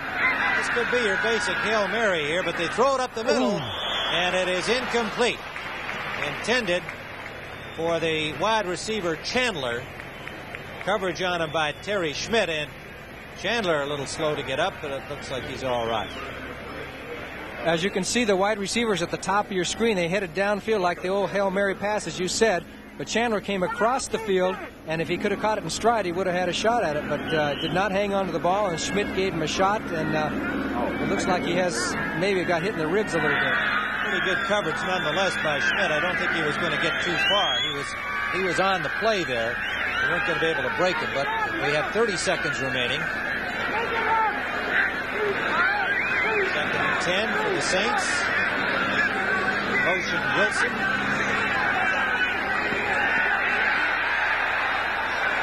Draw play to Galbraith. Galbraith is hit by by Muckensturm, the other 58 out there. If he's hit by his own man, the whole team would be in trouble. 18 seconds left in this first half. Larry Hardy was wide open on this play going across the middle, but it was the screen middle which sometimes can really break for you, as Galbraith got the ball, broke one tackle, but there were too many linebackers reacting to the play, and that's the most you get. We have a report that Archie Manning has a broken nose. Here's the fake. Then comes Page, the screen middle, nice catch, one-handed, and then he dekes away from Tom Hicks, but too many linebackers come up as Muckensturm is in on the tackle. 18 seconds remaining, third down, and about 7 to go for the first down. I'll say one thing, they're not running the clock out and saying, let's wait till the second half and regroup. They're trying to get something. Detroit ahead of Green Bay now, 13-7. Billy Sims, brilliant rookie, has scored from a yard out. 32 seconds left in the half to send the Lions back in front. They're coming off a big win over Los Angeles a week ago. So Guy Benjamin, at least for the moment, has the destiny of the Saints today in his hands. Will a broken nose keep Archie Manning out of the second half? Who knows? They've got 3 wide receivers lined up on the left side again. Let's see if they all run straight down the field. They brought Chandler into the middle last time. Sideline intended for Chandler, and Schmidt on the coverage again breaks it up. Clock stopped with 11 seconds remaining and fourth down coming up, but the Saints are going to elect to punt from deep in their own zone, playing it safe here as they trail by 10. Ertzleben will come in, standing at his 1-yard line. Danny Walterscheid is a deep man. Walterscheid waiting for it at the 41-yard line. Chicago Bears. Good kick by Ertzleben. Fair catch, Walterscheid at the 41 of the Bears with 4 seconds remaining. Here's Russell Ertzleben. Things going a little better for him today than last week. Well, I'm sure the Bears are going to... Well, I shouldn't say I'm sure. I figure they're going to run the clock out since they're ahead 13-3 rather than risk some kind of a sack and a fumble or something like that. Well, they do have 3 wide receivers in. Yeah, it looks like they're going to go. Haynes, Scott, and Bashnagel. They're squadron right or squadron left play, maybe. There they are. Chris Haynes, Brian Bashnagel, and James Scott. And they're going to throw it down and hope for the basket catch. New Orleans has been involved in a few of those games. Hips gets a rush and gets away from it. There it goes. Deep to the traffic. Who's got it? Incomplete. Nobody got it. Got a pile up down there, but nobody came up with the football. But the crowd, I think, appreciated that. A little romance there to end the half. And the Bears, more importantly for their fans, are leaving the field with a 10-point margin. Thomas with a pair of field goals from 37 and 34 yards out.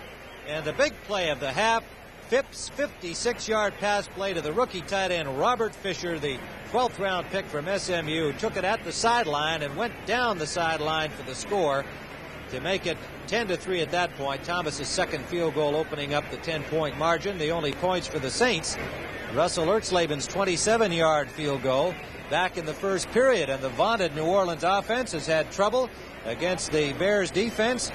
The Bears have been able to stop them when they've got down into scoring territory, Johnny, and they did give up only the one field goal and took the ball away from them on the other try. Now, I guess the big question is, will Manning return? If you had a busted beak, would you be out there in the second half? Well, I think in this game of professional football, you can play with a busted beak. They may try and get him some kind of another helmet with maybe another bar across over the nose to give him some protection. But I know in hockey and a lot of other sports, you bust your nose, you just forget about it and go back and play. So in football... All right, well, there is Archie Manning, and we'll be waiting to see whether he comes back or not at the end of the first half. The Bears 13, the Saints 3, and let's go to Brent Musburger in New York. Johnny, the last time that the Saints played here in 1977, it was a 42-24 game. We talked about their explosive offense, and they've only got 3 points on the board so far, and Manning a question mark as we've been talking about. Give us your prediction for the second half. What do you expect? Well, I expect Archie Manning to be back. I think that will be a key to the Saints' success for the second half. And of course, as I mentioned before, Dick Nolan has got to be a little bit concerned. The Bears really ate up the ball on him, and even when Manning was in there, except for early in the game, they really didn't have that many sustained drives. So if they keep the ball out of the hands of New Orleans Saints, when you're coming from 10 points behind, you are in trouble. The Saints did stop Walter Payton. He was 9 carries for 30. That's doing a pretty good job. I think any coach would take that. Well, they had, you mentioned the time consumption by the Bears. They used up more than 8 minutes on that last drive. And as you say, you keep the ball out of the hands of Manning. That's the way to beat the Saints. But don't know whether you can continue to do that. We've got a half of football remaining. And the big question mark continues to be Archie Manning. The Saints, on the other hand, have not been able to get any kind of a pass rush. And that certainly hurt them, too. Yes, no pass rush, and so that's the situation, and we're going to be back in just a moment with the Bears leading the Saints 13-3. All right. Seating message was furnished as a public service by the National Football League. The NFL on CBS is sponsored by the Ford Motor Company, bringing you a new generation of small, fuel-efficient cars that arrive this fall. Today's Army, join the people who've joined the Army. And by Prestone 2 Antifreeze. It has a silicone silicate formula to lock out rust and corrosion. Tim Ryan and Johnny Morris back here. It looks like we're in San Francisco or Glasgow or somewhere. There is a very fine mist, and it's starting to be felt by the audience in attendance here at Soldier Field. It's getting a little damp out here. Here is the big play of the first half. Circled is number 85, the rookie tight end, Robert Fisher. The only big scoring play of the half. And you notice he got off the line of scrimmage without being jammed by anybody, went down the field and headed for the sidelines. Mike Phipps had plenty of time to pass, hit him on the button, and the key was the high tackle here by Ray Brown. He just shook it loose, and 240 pounds went down the sidelines, and no one could catch him. Tommy Myers tried. Too late. Touchdown. So the Bears, with a pair of field goals from Bob Thomas, hold a 13-3 lead. Archie Manning is ready to go. He has been on the sideline, indeed is still there on the far side, warming up with Guy Benjamin and Chuck Muncie. And as Johnny Morris thought they probably would do, they have fitted him with a birdcage mask, the kind that extends not just around in a bar from ear to ear, but also from the middle of the forehead down to that bar, and thus giving him protection for what has been reported as a broken nose. So Manning will be back in action, but the Bears will have the ball first as the Saints will kick it off. Russell Ertzleben, the beat man for Chicago, is Dave Williams. The Bears to our right. And it's a squib kickoff, spinning and out of bounds at the 21-yard line. A flag down. Did the ball go out before the Bears touched it? That is the question, and evidently it did.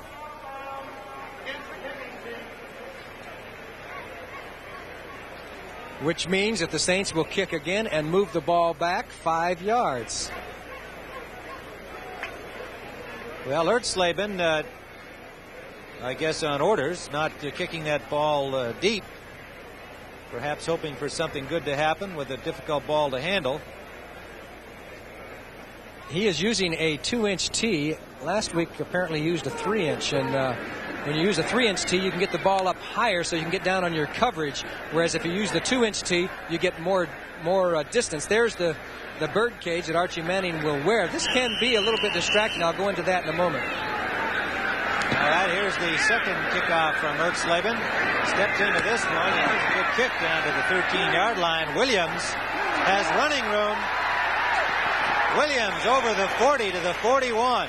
Finally forced out by the kicker, Ertzleben.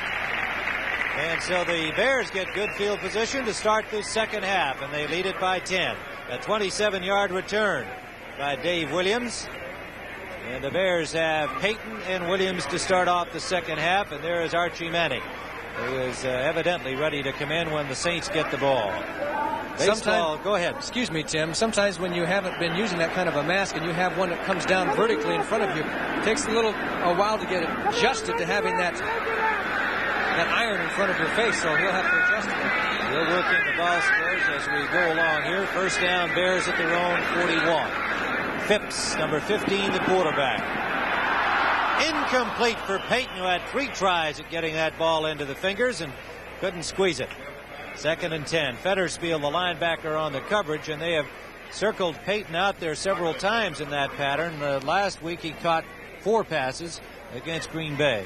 The Bears over the past couple of years have been reluctant to do that with Walter Payton because the only time he's ever been hurt is going out for those little passes where he has to stretch up and go for a ball and somebody can get a real good free shot at him. But they're disdaining that fear now and throwing Walter out in the pass patterns. Well, it's got to be a temptation to try to get the ball to him when he's in full flight. 2nd and 10. Up the middle, intended for the tight end. Fisher, incomplete. Thrown behind him, and he just simply cannot pull it in. So it's 3rd and 10, and the Bears really chucking the ball in this game, although they did go into a ball control offense late in the second quarter, which paid off. It used up more than 8 minutes. Am I correct? Didn't the Bears open the game with 3 straight passes? Yes, now they they're did. opening the second half with probably 3 straight passes. A 3rd and 10 situation. They could run a draw or something like that. Matt Suey is in, number 26, the Penn State rookie, number 2 pick. Williams is out. Split left is Haynes, number 83. To the right is Bashnagel, number 84. Phipps up the middle again, incomplete. Intercepted, flag down. The pass intended for Suey into the hands of the linebacker Dave Washington, the extra linebacker, number 55, on the deflection. But apparently, interference is called against New Orleans. Reggie Mathis, I think, hit Matt Suey just a touch too soon, a fraction too soon before the ball was there, and that's what the penalty is going to be, I believe. Defensive pass interference, number 56, first down. Mathis, the guilty party indeed. Tough break for the Saints. They had an interception off the play. Here's another look. There's the contact right there before the ball arrived. Good call. So first down, Chicago at their own 45. Opening drive, second half. Payton shifts off the wing to the pro set. Play action. Pass is deflected. And it was Don Reese, the oncoming pass rusher, who got the hand on it. Twice now, the Saints have knocked the ball down. So while they haven't gotten to Phipps, they've been able to slow up this Bears pass attack. And it looked like he was going for Payton again out here in the flat. Suey comes out. Williams comes in with the play. Ricky Watts has yet to appear in this football game. A bone bruise suffered last week, apparently still bothering him. Bears like to bring the plays into Phipps to the wide receivers. They've been using tight ends and running backs so far today. Payton. Grooms has him. Got maybe a yard before Elo Grooms tied him up. The 6-year man from Tennessee Tech. Interesting stats on the Phipps passing game. He was 5 for 8 in the first quarter, including that touchdown throw. 1 for 9 after that. As the Saints have done a good job. As I say, they haven't had a sack, but they've been making it difficult for him. Well, the wide receiver core of both teams has been hampered somewhat with injuries. Watts for the Bears. Now James Scott has a hamstring strain, and we're waiting to see if he gets back in. The Saints are without Tinker Owens, their reserve wide receiver, who's out with a mild case of pneumonia. That's intended for Cobb, the tight end, overthrown. Ray Brown on the coverage, number 27. And there is Mike Cobb, number 87 from Michigan State. So the Bears will have to punt, and you'd have to say some very good coverage, despite the interference call. Good coverage by New Orleans. Yes, good coverage downfield, and I noticed the pass rush is starting to get a little bit closer to Mike Phipps. It's almost like a gradual added pressure by the Saints defensive line. Eventually they're going to get in there and get that sack. Philadelphia's moved in front of Minnesota 35-7. Right. Parsons punt is short. Motti on the run at the 25, gets all the way to the 38 of New Orleans, and it was Matt Suey who pulled him down, but a good return for Rich Motti on the short kick from Parsons into the wind. New Orleans with good field position when we return.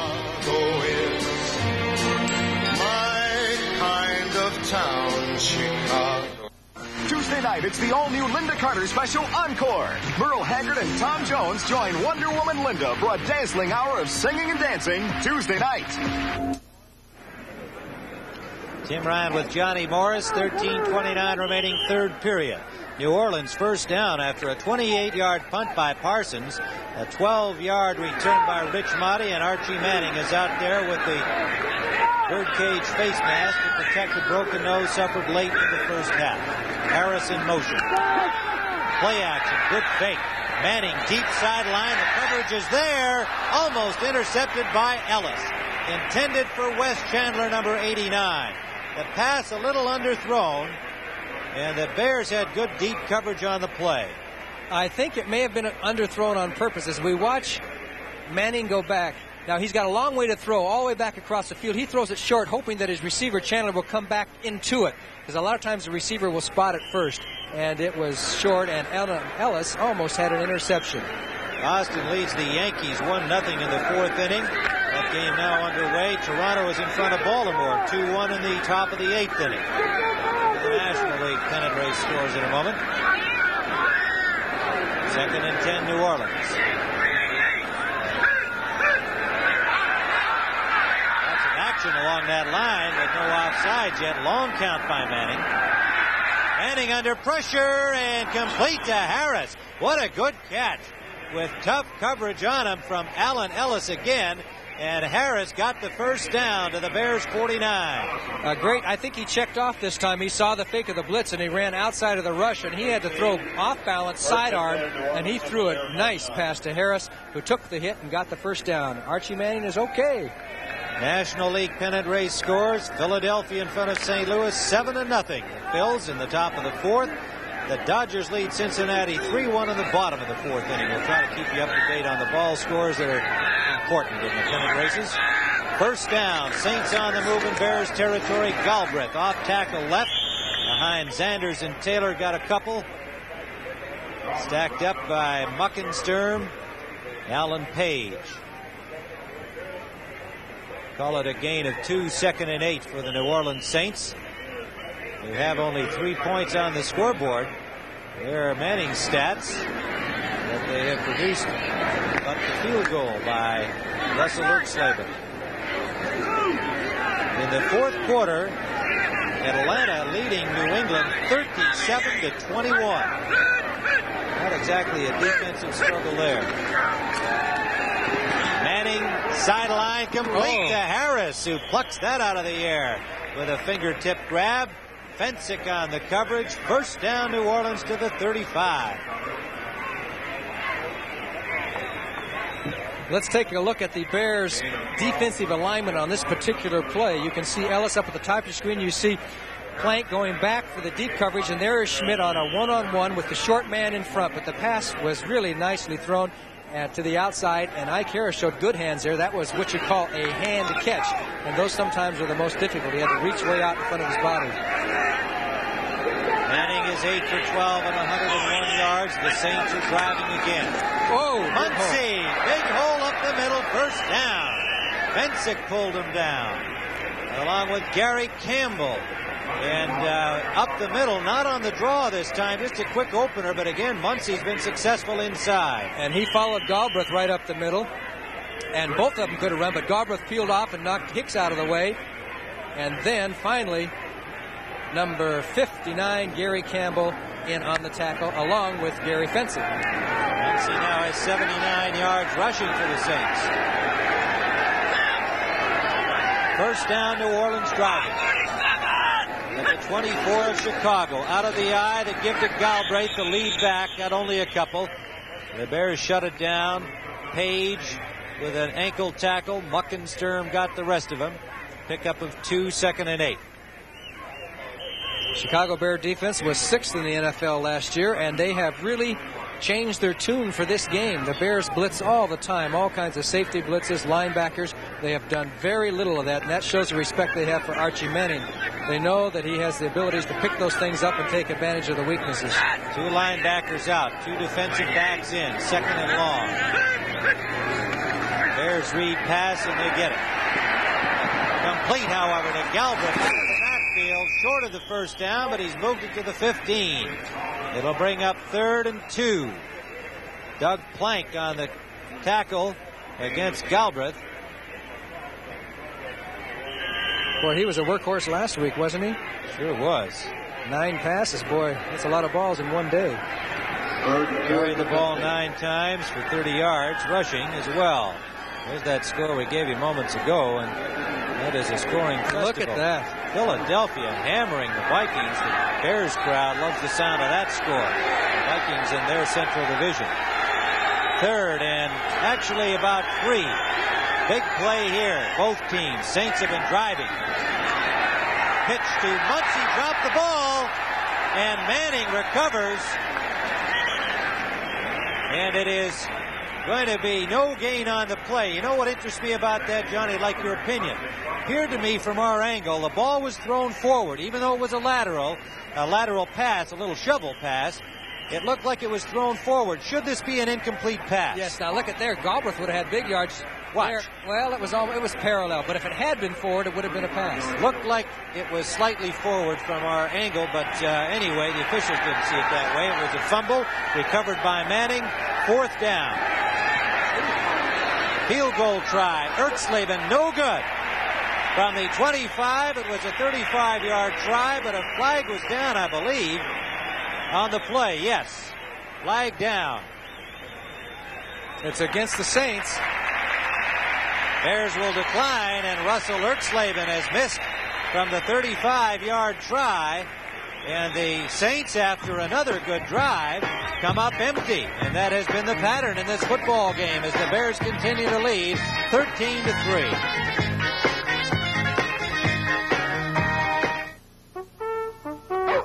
John Burns joined the Army in March and kept us waiting until October. Kathy Wolf joined the Army in May and kept us waiting all summer.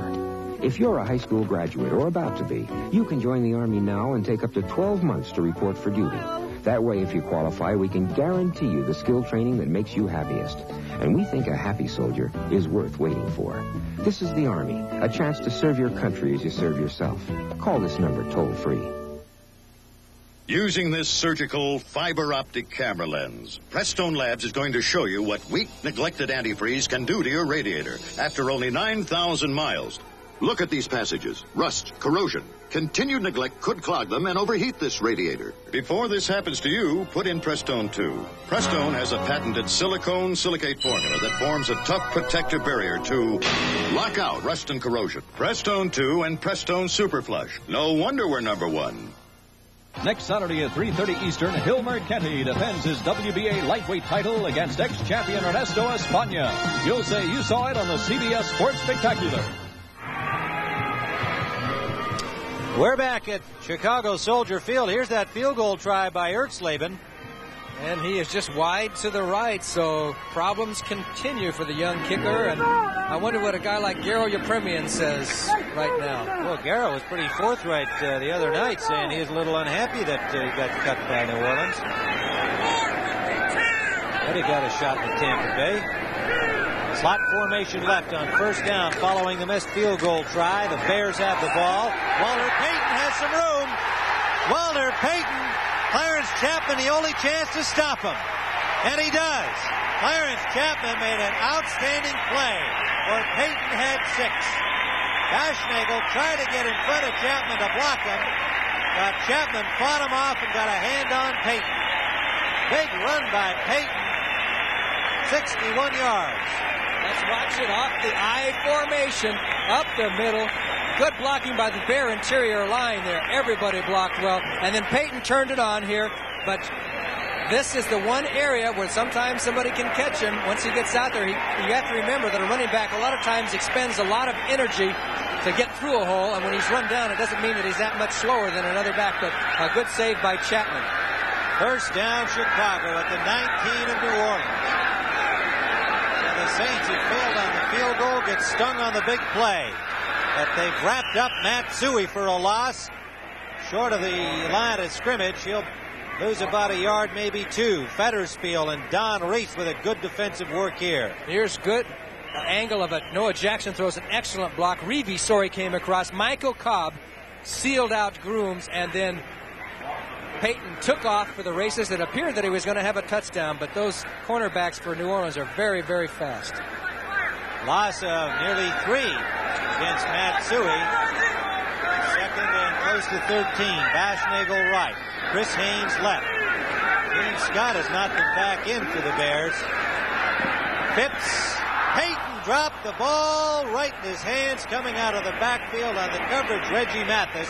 And a disgusted Walter Payton says, how could I not hold on to that perfect strike? He is frustrated. He has dropped 2 or 3 passes that he could have caught, and that's not like Walter Payton. When the ball is there, he usually always catches it, and Walter just, he can't believe it. Mike Phipps has now, believe it or not, thrown 10 incompletions in a row. No kidding. And now, you find yourself using the term, he's thrown the incompletions. Really, what's happened on several, they've been dropped. And they, unfortunately, get chalked up against him as incompletions. Third down. Big play, both teams here. Saints have got to stop him to get into this game. Tipped, good defensive play. The third time that the on-rushing linemen have been able to get a hand in front of Phipps' passes. I think that was Derlin Moore again. If not Moore, it was Grooms, number 78. But 3 times, the big front 4 of the Saints has done that in critical situations. That was a very key defensive series for New Orleans. If they could, if Bob Thomas misses this, it'll be very disheartening for the Chicago Bears after Payton breaking open like that. So this is a very key play because it's a 13-3 game. Now a touchdown and a field goal would tie it for New Orleans. Lots of time left. Thomas from the 27-yard line is wide to the right. So Thomas misses his from 37 yards out. And the New Orleans Saints stopped the Bears despite the 61-yard run by Payton after their field goal miss.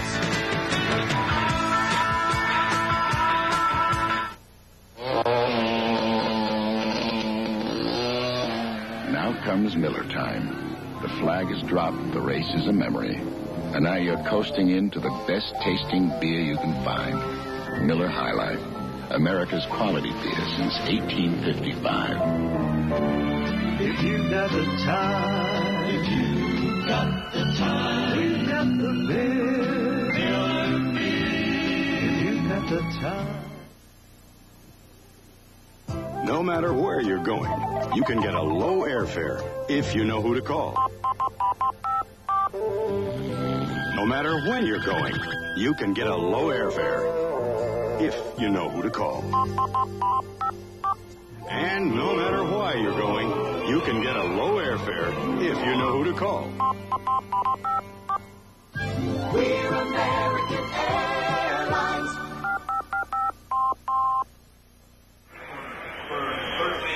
Well, the New Orleans Saints take over following the missed field goal by Bob Thomas from 37 yards out. The line of scrimmage is at the Saints 21. And they trail by 10 with a long way to go in this football game yet. 7-11 remaining, third period.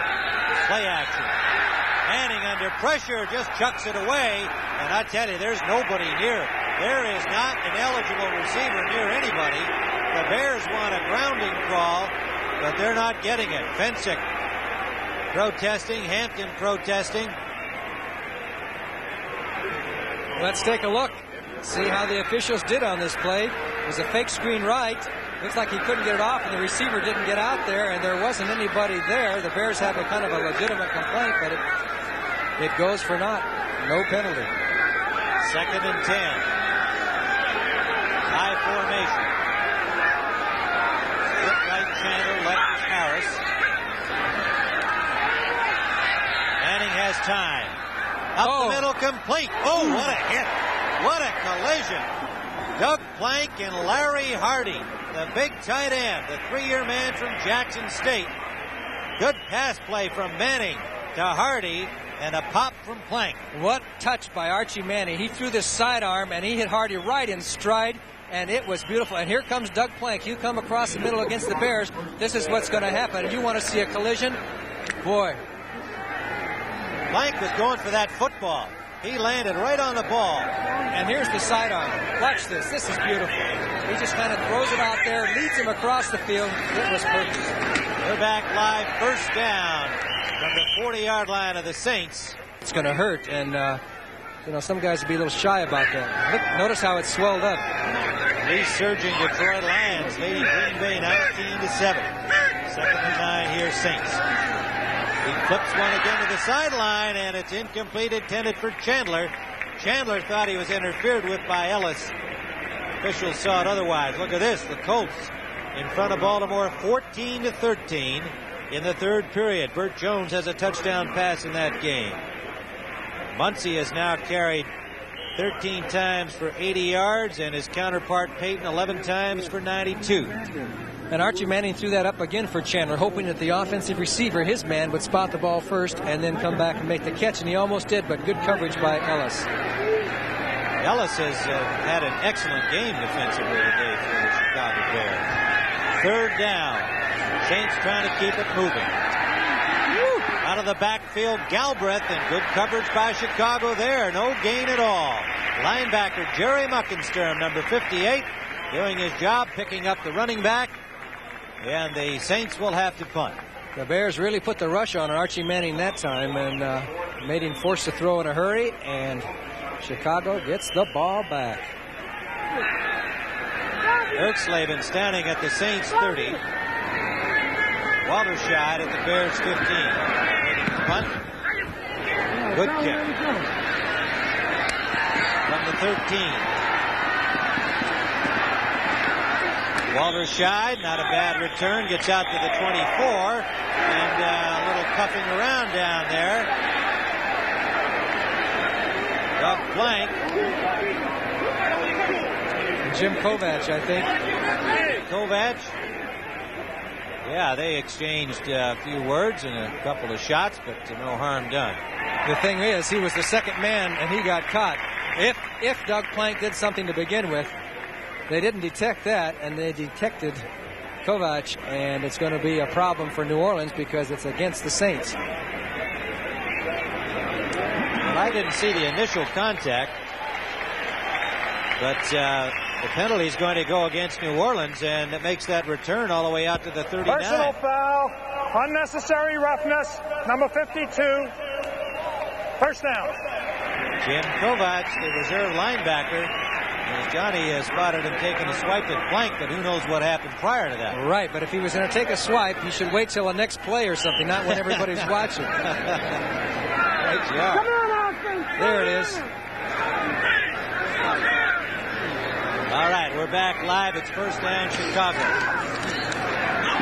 Matsui, screen pass, gets a good block and runs hard, close to the first down. A Penn State star, number 2 pick. Had a little trouble getting going in his other opportunities. A drop pass earlier and a couple of running plays that went nowhere, but this time he makes a good one and picks up about 9. Matsui's father played football with Bears general manager Jim Finks with the Steelers back in the old days, and so there's a little connection there. Sui's a number 2 draft choice for Chicago. Why didn't Matsui go to Arkansas? Because down there it would have been Suey, right? You're way ahead of me, Tim. Razorback, that boy. All right. 2nd and 1. That's Williams struggling for the first down.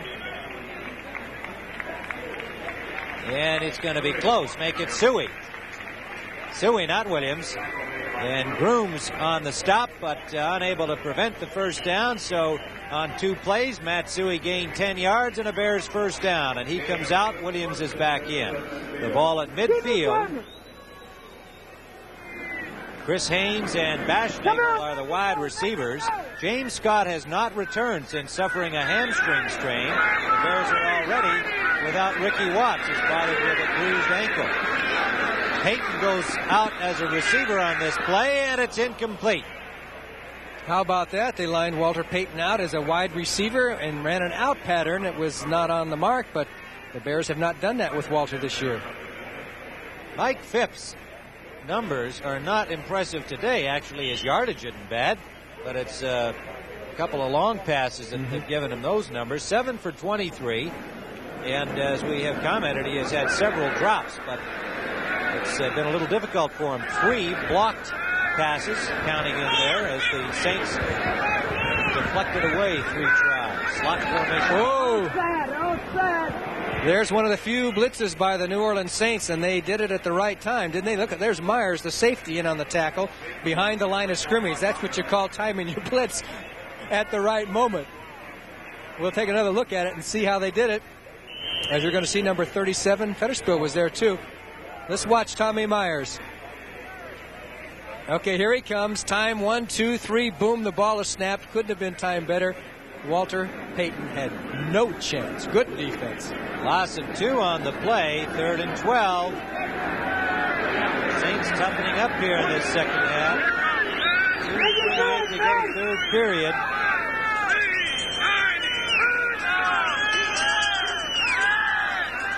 The rush is on. Phipps got away. Flag down. He's finally pulled down by Elo Grooms. And they got him just over the line of scrimmage, but the penalty will be against the Chicago Bears, as the preliminary signal would indicate. Probably a holding call. Now the Saints will have the choice of having it be 4th down, forcing the Bears to punt, which they're going to take. Number 64 on the offense. Decline. 4th down. Number 64 is Ted Albrecht. Left tackle. We'll see the play. There's 65. That's Noah Jackson. 64 is right there. You see 64 as he takes a hold on Don Reese, grabs him by the side of the arm. I'd say that's a pretty good call, wouldn't you? Would indeed. I think it was a correct call as Phipps takes off on the run, does not get the first down. Of course, the Saints refuse the penalty, and Chicago will apparently punt. Johnny, Baltimore now leads Pittsburgh 17-13 as Steve Mickemeyer field goal, 6:34 to go, 3rd period. Long way to go in that one, of course, with all of that offense that Pittsburgh can throw at you, but the Colts doing the job so far. Parsons at his own 35. Rich Motti is the deep man. Short punt again by Parsons. Fair catch. New Orleans will start from their 24-yard line. So the Saints down by 10 points. 2:19 to go, 3rd period. Trying to get something going when we return to Chicago Soldier Field. If you give up your luxury car for the gasoline shortage, are you gonna miss all that plush carpeting? Are you gonna miss those big, comfortably upholstered seats? Are you gonna miss that power steering or those little creature comforts like a digital clock or a coin box? Not if you buy our Honda Accord LX. It's got all those things and more. Why not give up your luxury car for a luxury car? Honda, we make it simple. Television should be more than an electronic tranquilizer.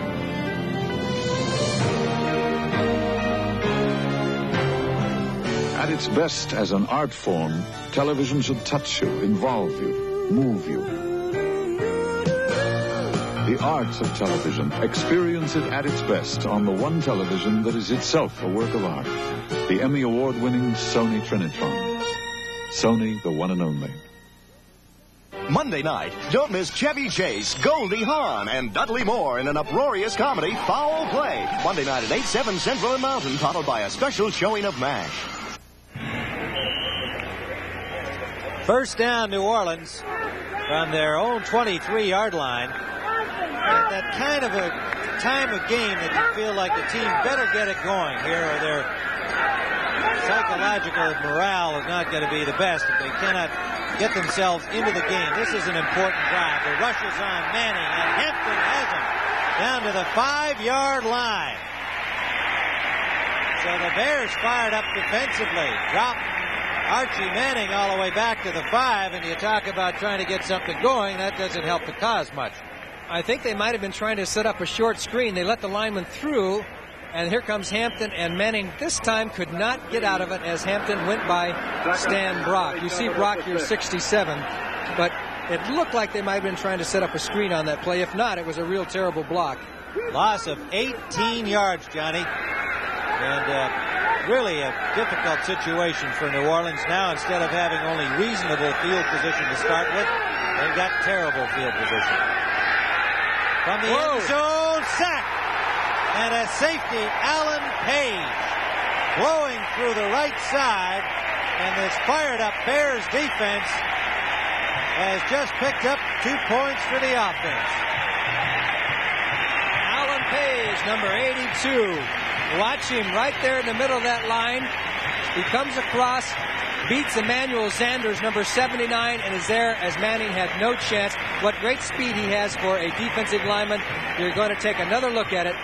This side is Jim Osborne. Over on the other side was where Page got through for the critical 2 points. Now the Saints must score 2 touchdowns if they're going to win this game. Alan Page, the only man, I believe, in the NFL who has ever completed a marathon, 26 miles. He is a remarkable person. He runs. Page got 2 sacks last week against Green Bay. Well, now following that safety, the New Orleans Saints will have the free kick from their 20-yard line, so the Bears are going to get the ball back, and of course that's reasonable if you think it through, because they have made a defensive play that got them the 2 points, but they also deserve to get the ball, and so that's what's the case here with Erxleben. Will punt it from his own 20-yard line. He does not have to punt it, but most teams will choose to punt because they can get the ball high and get down on the coverage. So Erxleben, who does both, will make the punt. Waldershot is the deep man standing at the 19 of the Chicago Bears. Ulmer and Schmidt, the up men. High punt. Boy, I mean, he really elevated that one. Taken by Waldershot at the 19. Got to the 32-yard line. A flag down on the play. Excellent punt by Erxleben. He had the wind behind him, and he used it all. That ball came up right into the lights atop the Roman arches across the field from us. Erxleben has hit that four-sided gondola in the Superdome at New Orleans. He hits that fairly regularly. He can really get it up there. Well, there's going to be a penalty against Chicago. There was something going on between Otis Wilson and Rich Mowdy, and it's against the Bears. So the Saints, of course, they did give up the 2 points, but they were very lucky to get the Chicago Bears back to their 19.5-yard line, having to punt on the 20. Holding, number 55, on the receiving team. First down. Holding on the return against the Bears. And that's the 3rd time in his career that Alan Page has scored a safety for his team. Look at that. Eagles over Minnesota 42-7. Eagles are tough.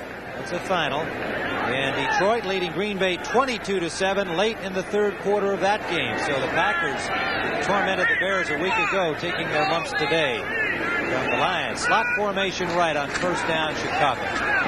Peyton dancing, skipping, and cutting inside for a gain of 8. Derlin Moore and Fetterspiel made the tackle on him. Updating the baseball scores in the American League pennant race. The Yankees in front of Boston 2-1 top of the 5th. Baltimore and the Blue Jays are tied 2-2 in the top of the 9th. How are the Cubs and White Sox doing? I don't know, Johnny. I suppose some of the people looking in around here would be interested in that, but if there's anybody in New Orleans that cares, I'd be mighty surprised. It is 2nd and 3 for the Chicago Bears. Slot formation left. Ooh. And it is Matt Suhey not getting a whole lot of running room as Mike Fultz, number 72, pulled him down. Be very little, if any, gain on the play.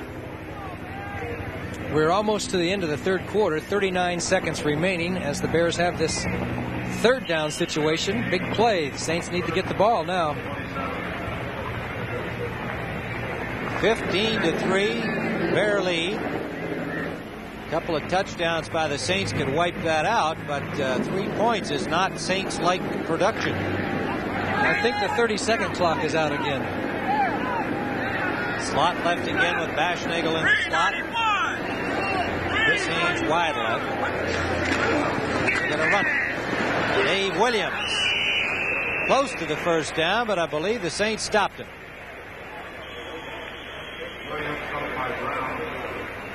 It's going to be very close, Tim, but I think he's short just a few inches. Official timeout for the measurement. Ray Brown was the man on the hit. So we'll take a measurement before this quarter comes to a close. And it would appear from the marking that that he is short.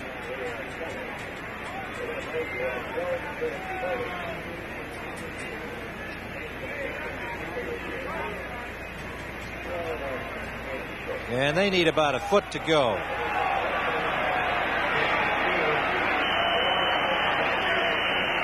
There's Neil Armstrong, and the fans are saying go for it, but I don't think he will this time, do you? No, not at your own 30, and you're leading 15-3. That's the end of the third quarter, and there's the score.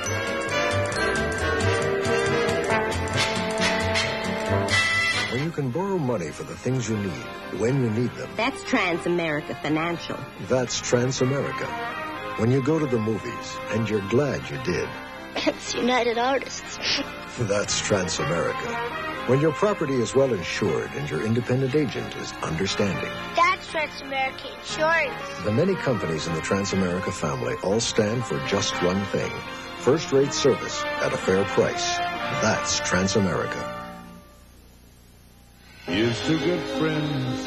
Tonight is kind of special. Building inspector. Hey, what are you guys doing here? I didn't believe you two could build your own house. Yeah, well, don't look. It's not finished. Well, I guess we'll just take our loan, Brown, go home. Well, maybe one quick look around. When you want the taste of a truly great American beer, tonight, let it be Lowenbrau. What are you going to do when you finish this place? Just what I'm doing right now.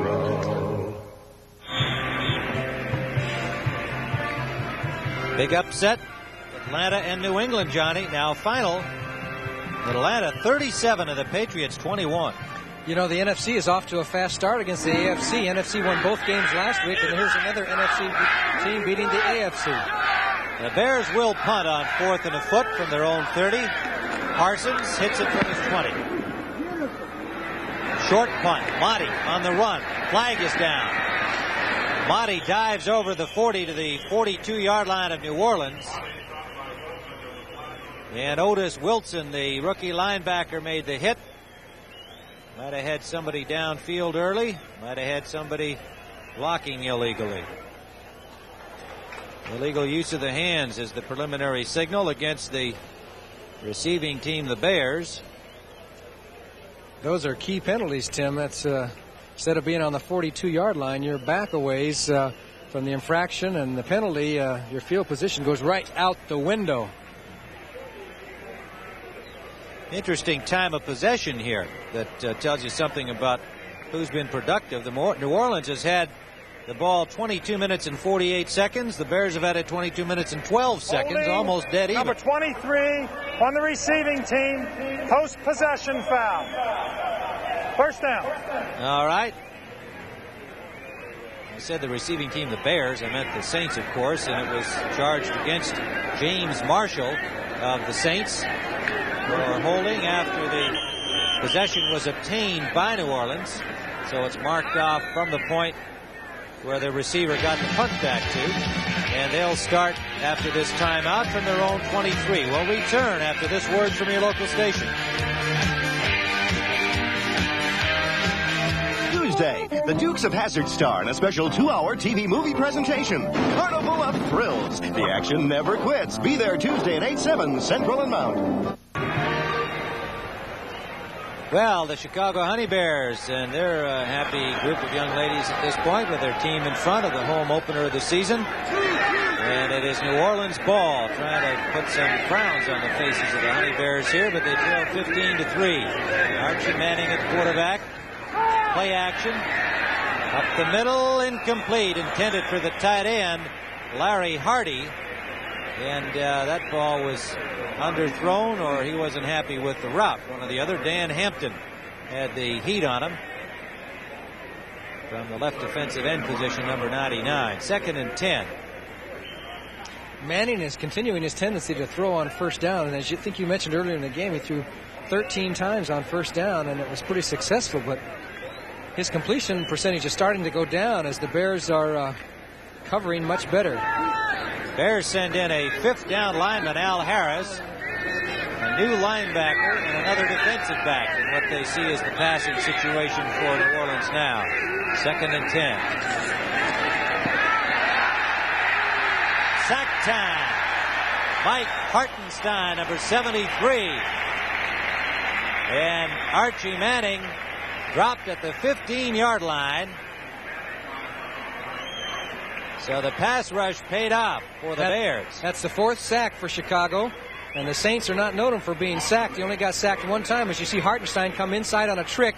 And there is Manning trying to get out of the rush, and Hartenstein slowed him up just enough, and down he went as the Bears piled on and got the sack. And that's been a problem for New Orleans. Last year, they gave up only 17 sacks all season. They were second in the league with that. And today, the Bears are beating on them like drums so far. We are just into the 4th quarter at Soldier Field, 3rd and long. Up out of the pocket and pulled from behind. Alan Page, who had a sack for a safety just moments ago, comes up with another sack. And the crowd really enjoying the defensive work. The 5th sack of the day. A great play by Alan Page because he was blocked beyond the quarterback, kept his hustle, came back from the backside, and just reached over and prevented Manning from either running or throwing the ball. Alan Page. This is an inspired Bears defense today. They have been solid all day long. Erxleben from the 1-yard line. Fair catch signaled by Walter Scheid at the New Orleans 42. So the Bears again in good field position. The Bears have allowed a couple of long drives by the Saints, but they have stopped them and given them only one field goal thus far. 13:52 to go, 4th quarter. Home energy bills have become outrageous, and that's the good news. The bad news, they're expected to double again in the next 10 years. But you can fight back.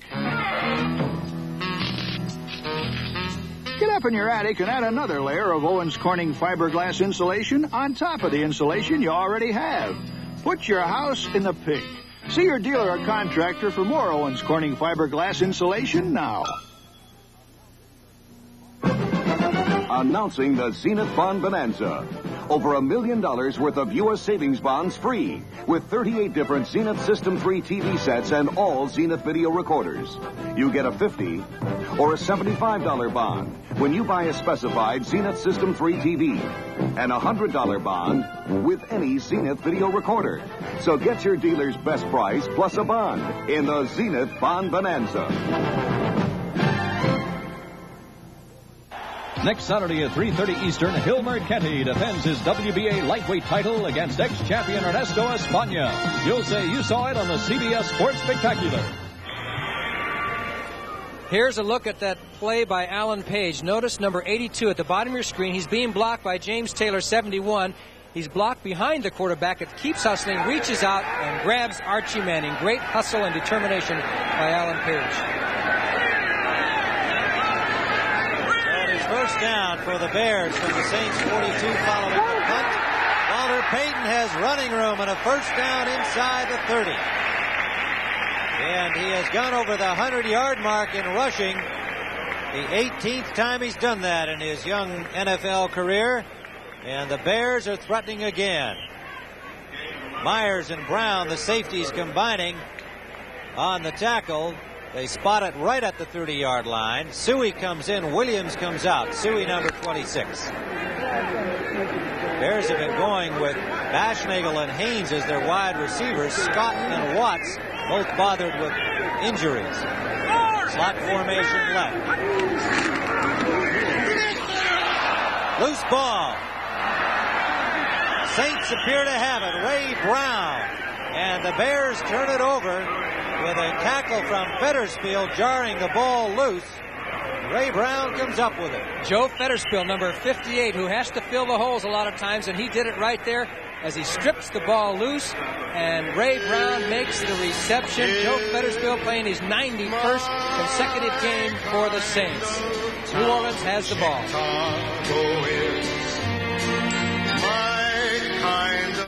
We asked Ben to compare the inexpensive Bic shaver to the expensive Track 2. No difference. No difference. No difference. No no difference. There's no difference. The results of the Bic Barber test surprised a lot of people. 58% found Bic Shave equal to or better than Track Juice. Why pay more? Most men we tested felt no difference. And the price? Big difference. The incredible Bic, still under a quarter. This is a can of Mobil 1. What's in it for you? Gas. Lots of gas. Lots and lots of gas. If you drive 25,000 miles a year and get about 15 miles per gallon, you can save up to 80 gallons of gas a year by changing to Mobil 1. The oil that saves you gas and more. Next Saturday at 5 p.m. Eastern, 1979 Derby and Preakness winner Spectacular Bid is slated to lead the pack of the 1980 Woodward Stakes. You'll say you saw it. Tim Ryan and Johnny Morris at Soldier Field in Chicago. The first turnover by the Bears today, a fumble by Matt Suhey, recovered by Ray Brown, has given the Saints first down at their own 27.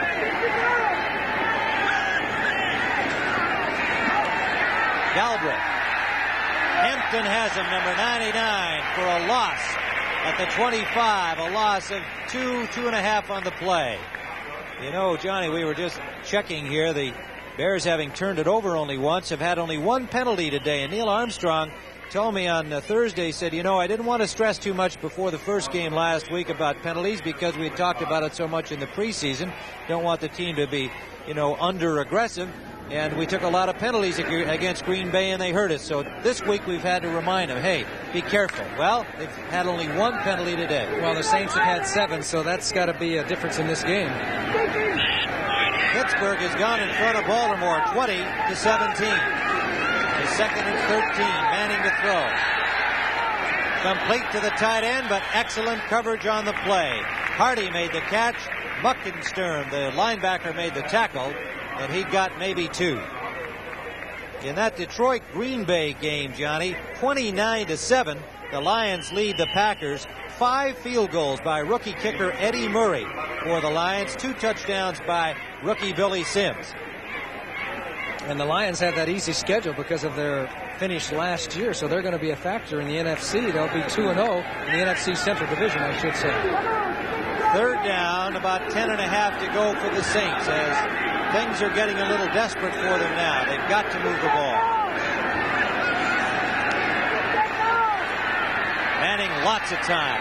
Complete to Ike Harris. He has a first down at the 45-yard line of New Orleans. Lenny Waltershire, number 23, made the stop. He was open. Washington leads the Giants 6-0 in the first quarter. And therein lies the difference if you give Manning some time. Let's watch the Bear defensive coverage. As you see double coverage on this outside receiver, it was a zone to both outside receivers with the tight end going straight down the field. Then they had to drop off and catch Ike Harris coming across the field. First down, New Orleans. We're back live in the I formation. Play action, quick flare out the right side, the flanker screen to Chandler. And Chandler picks up about 7, maybe 8 on the play. Jim Osborne, the left tackle, showed his mobility. He read that play, got over there in a hurry, and made the first hit. See, Chandler headed for the inside to come around those linemen coming out to peel around them. He knows where to go, get by those big guys, and get down the field. And there's Jim Osborne, who got over and got in on the play. Jim Osborne and Alan Page, the key to the middle of that Bear defensive line. Manning is 14 for 21, 157 yards, but only 3 points. Little draw play. Galbraith. Bears had already stripped through the offensive line of the Saints. Alan Page was waiting for him. This is a play that kind of worked a little bit before, earlier in the game, but not this time. They say, I got you. Loss of a yard brings up third, about 4.5. The ball right at midfield. Bears send in a bunch of troops here for the passing situation. Ulmer is in as an extra defensive back. Wilson, the speedy rookie linebacker, is in.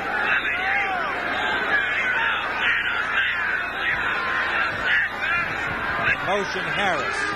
Rolling is Manning. Just got it away. Harris is open. Ellis comes from nowhere to knock it loose. Allen Ellis had Harris a good 2 strides behind him. Ball hung up there a little bit. Ellis made a good defensive play, and Osborne had the rush on Manning. I think you mentioned the key, Tim. The ball hung up there just a little bit too long, but it was because of the pressure that was on Archie Manning on the rollout. Here comes 68, Jim Osborne bearing down. Manning had to get rid of it. Under the circumstances, a good pass. It just hung up there just a little too long. Ertzleben punting, a short punt. He just missed it. Gets a New Orleans bounce, however, and is going to turn out pretty well. Goes all the way to the 18-yard line of the Bears. So that one worked out well for young Mr. Ertzleben. Time out on the field here with 9:08 to go regulation time. The Bears holding a 15-3 lead over New Orleans. When it comes to fighting rust, there are 2 types of people. I want to do it fast. I want to make it last. For both, there's Rust-Oleum. Rust-Oleum's original fish oil primer goes right through rust to bare metal, so you get long-lasting protection. It lasts. And it comes in handy sprays, so it's easy to apply. It's fast. Not to mention 40 beautiful colors. If you're going to do it fast, You might as well make it last. good point. You know, Atlantic Richfield says if everyone picked at least one thing to save energy and stuck to it, it would really put a big dent in the amount of energy we use. Well, on this jab, I've got my choice. Hey, what are you doing? Sorry, just doing my thing. My wife's picked 2 things. Reducing our heating bills and this. Hurry up, Jerry. You know Mama doesn't like it when we're late. Sorry, babe. Just doing my thing. Atlantic Richfield says let's all conserve energy. It's the thing to do. Tim Ryan and Johnny Morris here at Soldier Field. The NFL on CBS has Chicago in front of New Orleans 15-3. Bears have the ball following the New Orleans punt. First down at their own 18-yard line. Slot formation left in the eye. Williams and Payton, the running backs. Walter Payton with a block and a flag. Battles his way over the 20 to the 22. Myers 37 and Derlin Moore 74 combining to pull him down. And while we await the infraction, Denver in front of Dallas 10-0 in the second period. Signaled against Chicago. San Diego leading, no, it's now tied, pardon me. Oakland and San Diego have traded field goals in the first period. They are 3-3. Well, the Chicago Bears will be operating from pretty bad field position, which hasn't happened to them too much so far today. They've always had good field position. Holding number 87 on the offense. First down. Well, the tight end Mike Cobb is called for holding. We got the word from referee Bob McElwee. Let's see if we can see it in this replay. There he is, right on this right end. Right there. You see him right at the bottom of your screen. Robin Earl has come in at tight end, slot right. Payton straight ahead, and the Saints close that down in a hurry. Pressure from Reese, tackle from Mike Fultz. And not much gain on the play on 1st and 20. It'll bring up second and about 19. And time is becoming a factor now, Tim. 8:45 left in this game. Well, here's one we missed earlier. Seattle leading Kansas City 17-16 in the fourth period. About the same amount of time remaining there as in this game. Wide left goes Baschnagel. Wide right comes Chris Haynes. Williams has Jackson in front of him, but good defensive work. Reggie Mathis and Elo Grooms. Mathis came over there and stripped Noah Jackson and gave Grooms the shot at Dave Williams. No gain, in fact, probably a loss of, yes indeed, a loss of a couple on the play. I think one of the most incongruous statistics I've ever seen in my life is that the Saints last year had 46 sacks, 26 interceptions, and were 22nd in total defense in the league. How do you figure that one out? Sacks, and what was the other number? They had 26 interceptions. All right, so when you run against him, you do a little better, I guess. At least last year. Dick Nolan, of course, one of the defensive geniuses in the NFL. He's working with this defense. He expects it will be better. He's letting them grow together. Phipps into the end zone. Upfield for Haynes, incomplete. Double coverage, Chapman and Marshall, the extra defensive back in number 23 in the passing situation. And Chicago will have to punt. So New Orleans will have fairly good field position here. And they've just simply got to do something on the next drive, or they're going home with their second defeat. 7:23 regulation time remaining. Parsons in the end zone. Monty at the New Orleans 38-yard line awaiting the punt. Boy, he's really down the field, isn't he? Now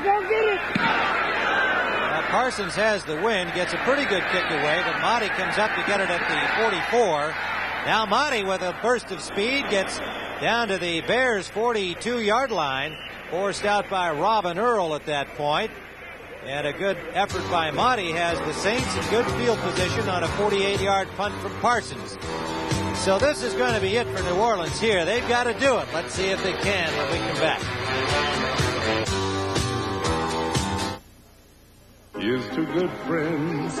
Tonight Hey, is Phil, special. I thought you were taking us to dinner. I am. Okay, where is it? You're standing on it. What? Hey, a clam bake. I suppose you got Lowenbrau, too. Yep. You want the taste of a truly great American beer. Tonight, let it be Lowenbrau. Bill, that was fantastic. Hey, I only take my friends to the best places. A super automotive value from Sears. Now get the Sears Heavy Duty 36 shock and save 40%. Smooth out some of the jolts, jars, and jerks with Sears best-selling shock absorber, only $5.88 each. No matter what you spend on tires, you know you can count on Sears. Sears Guardsman Bias Ply, our most economical tire, as low as $22.88. At the home of the diehard. Well, there's a lineup on CBS tonight following football. It starts off with that outstanding program, 60 Minutes, and there's lots of entertainment to follow. Tonight on CBS. First down, New Orleans from the 42 of the Bears. And Johnny, what do you think here? I heard you speculating while we were away that maybe Chandler, the big play guy, might be the target. Well, there's no question. They got to put the ball up. Let's see what happens. Chandler in motion, and they give it to him. He's going to throw. Chandler wants to throw, but they're going to sack him instead. The Bears had good coverage downfield. Hardy was downfield with Ike Harris in the pass pattern. Tricky play, and it backfired. It is kind of a wild play as they give it to Chandler on the fake end around and then the pass. However, when you're down 15-3, a team has a tendency to play loose, and it's going to be harder to find a guy who's going to surprise him and get deep. And as you see, there's Bears all over the place. Chandler did make a good decision in not trying to cover it, to throw it, because Gary Fensick had Hardy covered downfield. Yep, they had Harris and Hardy well covered downfield. It was an intelligent play from Chandler. Second and about 22. Now Manning's got to make that up in a hurry. Harris has it and has the first down. Archie Manning comes right back. There's a flag down, however, in the New Orleans backfield. And it is against the Saints holding. He had the first down yardage back to the Bears 30. Tough break for New Orleans there. Archie's a little bit upset, and you can't blame him. He lofted a perfect pass right in the breadbasket unstride, and it's going to go all for naught. Instead of having good field position, they're going to be way back. Let's see if we can find out who the villain was for the Saints, the holder. It's kind of, it looked like 82. Page was being held, and that was probably Xander's blocking. We'll get it from the referee McElwee. That is the 8th penalty against New Orleans. It certainly has been a factor in this game. Holding number 67 on the offense. Second down. The rookie Stan Brock from Colorado, their number 1 pick. They're not going to be too hot at him because he has been a revelation for them. Walking in as a starter, trade of Conrad Dolber, Woods moving over from tackle to guard, and Brock stepping right in. They really haven't thrown to the backs that much lately, especially in the second half. It is second and darn long. Manning sideline for Harris. He had a big rush and unloaded much earlier than he wanted to. He was hit by Hicks, by Page, by Osborne after the ball was thrown, and he just did not get the pass off he wanted to. Denver, Johnny, in front of Dallas, 17-0 in the second period. 2 touchdowns by Robinson. The Honey Bears are getting the strategy out there to the Bears defense. They're not rooting for the Dallas defense, are they? Waldershot has come in for a Plank. On 3rd and still very long. It's got to be some kind of crossing pattern. Bring somebody way across. Manning forced out of the pocket, looking downfield. He's going to run it. And he's well short as he's hit at the 48-yard line. Picked up some yards, but way short, at least 16 or 17 yards short of the first down. So the Saints have been stopped again, and the Bears defense continues to sparkle here this afternoon. The Giants have scored. A 1-yard run by Mike Hogan, their fullback, and they lead Washington 7-6. The Redskins had missed their point after on their scoring play. 4th down, Hertzleben. High punt, short. Walderscheid lets it bounce, signaling fair catch. The ball bounces freely and is down at the 26-yard line by Schwartz of the Saints, and so the Bears will have a fairly good starting point. In fact, they've moved it up to the 31 on the down ball. This is where a defensive coach gets on the sidelines with his defensive team and says, okay, let's go get them. Start stripping the ball. Try and reach for the ball. If you miss a tackle, okay, we've got to get the ball because they have to score 2 touchdowns. There's 5:18 left. And you have to kind of sometimes not worry about getting your arms around the ball carrier, but more or less go for the ball.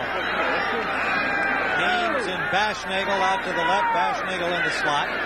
Williams and Payton, the Chicago running backs. Walter Payton has a hole.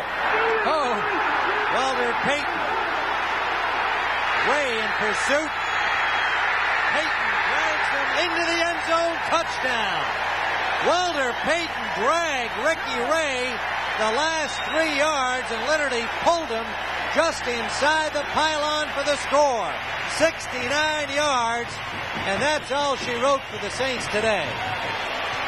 They didn't catch him that time as he busted through the hole from the I formation. Just think, 6 yards back of the line of scrimmage. Let's watch the right side of the Bear line. The tight end is on that side. Just blocked him up. Great block by Reeve Sorey. And Payton turns it on. And here comes the speedster, Ricky Ray. Instead of going for the diving tackle, he tries to reach him up high, gets the straight arm, and then Payton gives him a ride. Says, you want to come with me? Come right on. And it's a touchdown, Chicago Bears. Now Thomas with a point after. And the Chicago Bears with 2 big plays for both their touchdowns. Now lead at 22-3 with 5:06 to go. And Walter Payton, you can expect he'll make something big happen, and he did. Ricky Ray is the speedster, the fastest man on the New Orleans team.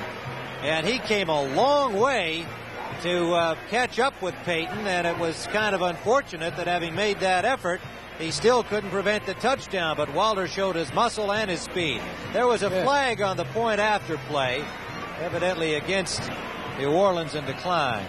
I don't know if you noticed, Tim, but when Walter got into the end zone and got up, he wanted to spike the ball. He started to spike it, and then he realized that he always gives it to the linemen if they want to spike it. So he just handed it off. He did not spike it. There's James Scott. There's Walter. And James Scott, who's happy also. Payton is now 16 carries for 179 yards rushing. Sweetness is back.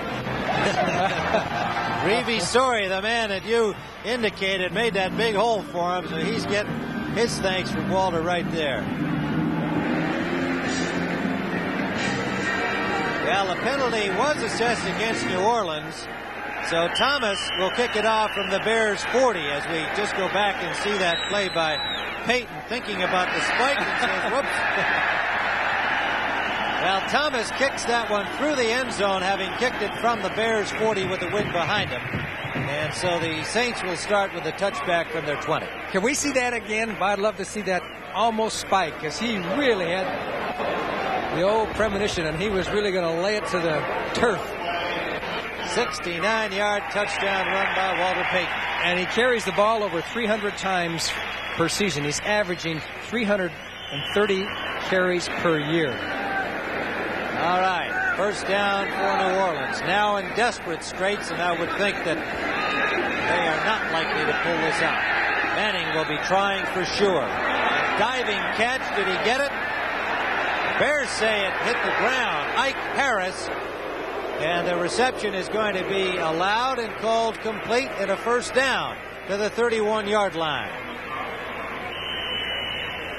Okay, let's take a look at that spike once again. As he goes into the end zone, and he did score the touchdown. He gets up, and his emotion almost got him, but he remembered, maintain your cool, Walter. He did. Okay, we're back live, and the Saints with a first down pass to Harris. 30. Blitz. Manning. Galbraith could not hold on. Coverage on it by the linebacker Campbell. Muckenstern make it 58, not 59. And Galbraith unable to one-hand it. Muckenstern was playing with 7 stitches over his eye. He got cuffed pretty good in the Green Bay Packer game, but this Bear defense now has played 2 consecutive strong games, and the Bears apparently are going to be 1-1. It's going to be tough for the Saints to climb out of the hole.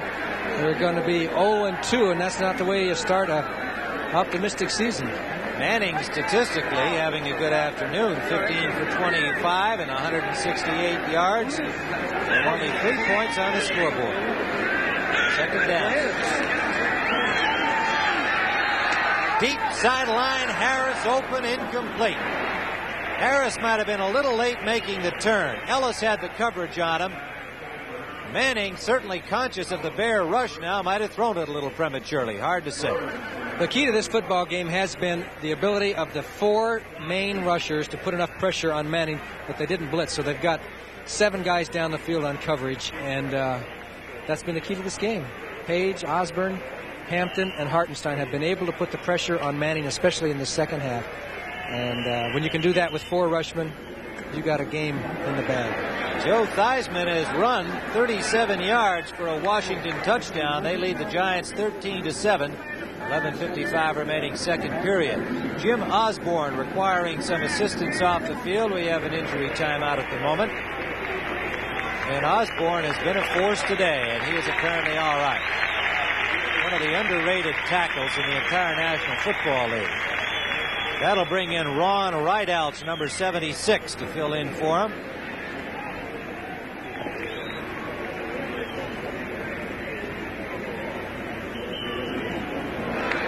.69 yards for Walter Payton, Johnny. They tell us is the longest touchdown run in his NFL career.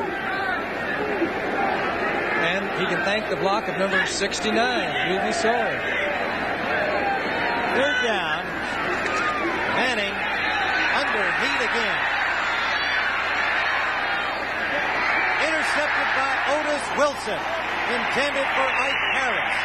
And the speedy rookie linebacker picks off the pass, and the Bears have the ball once more, and once again in New Orleans territory.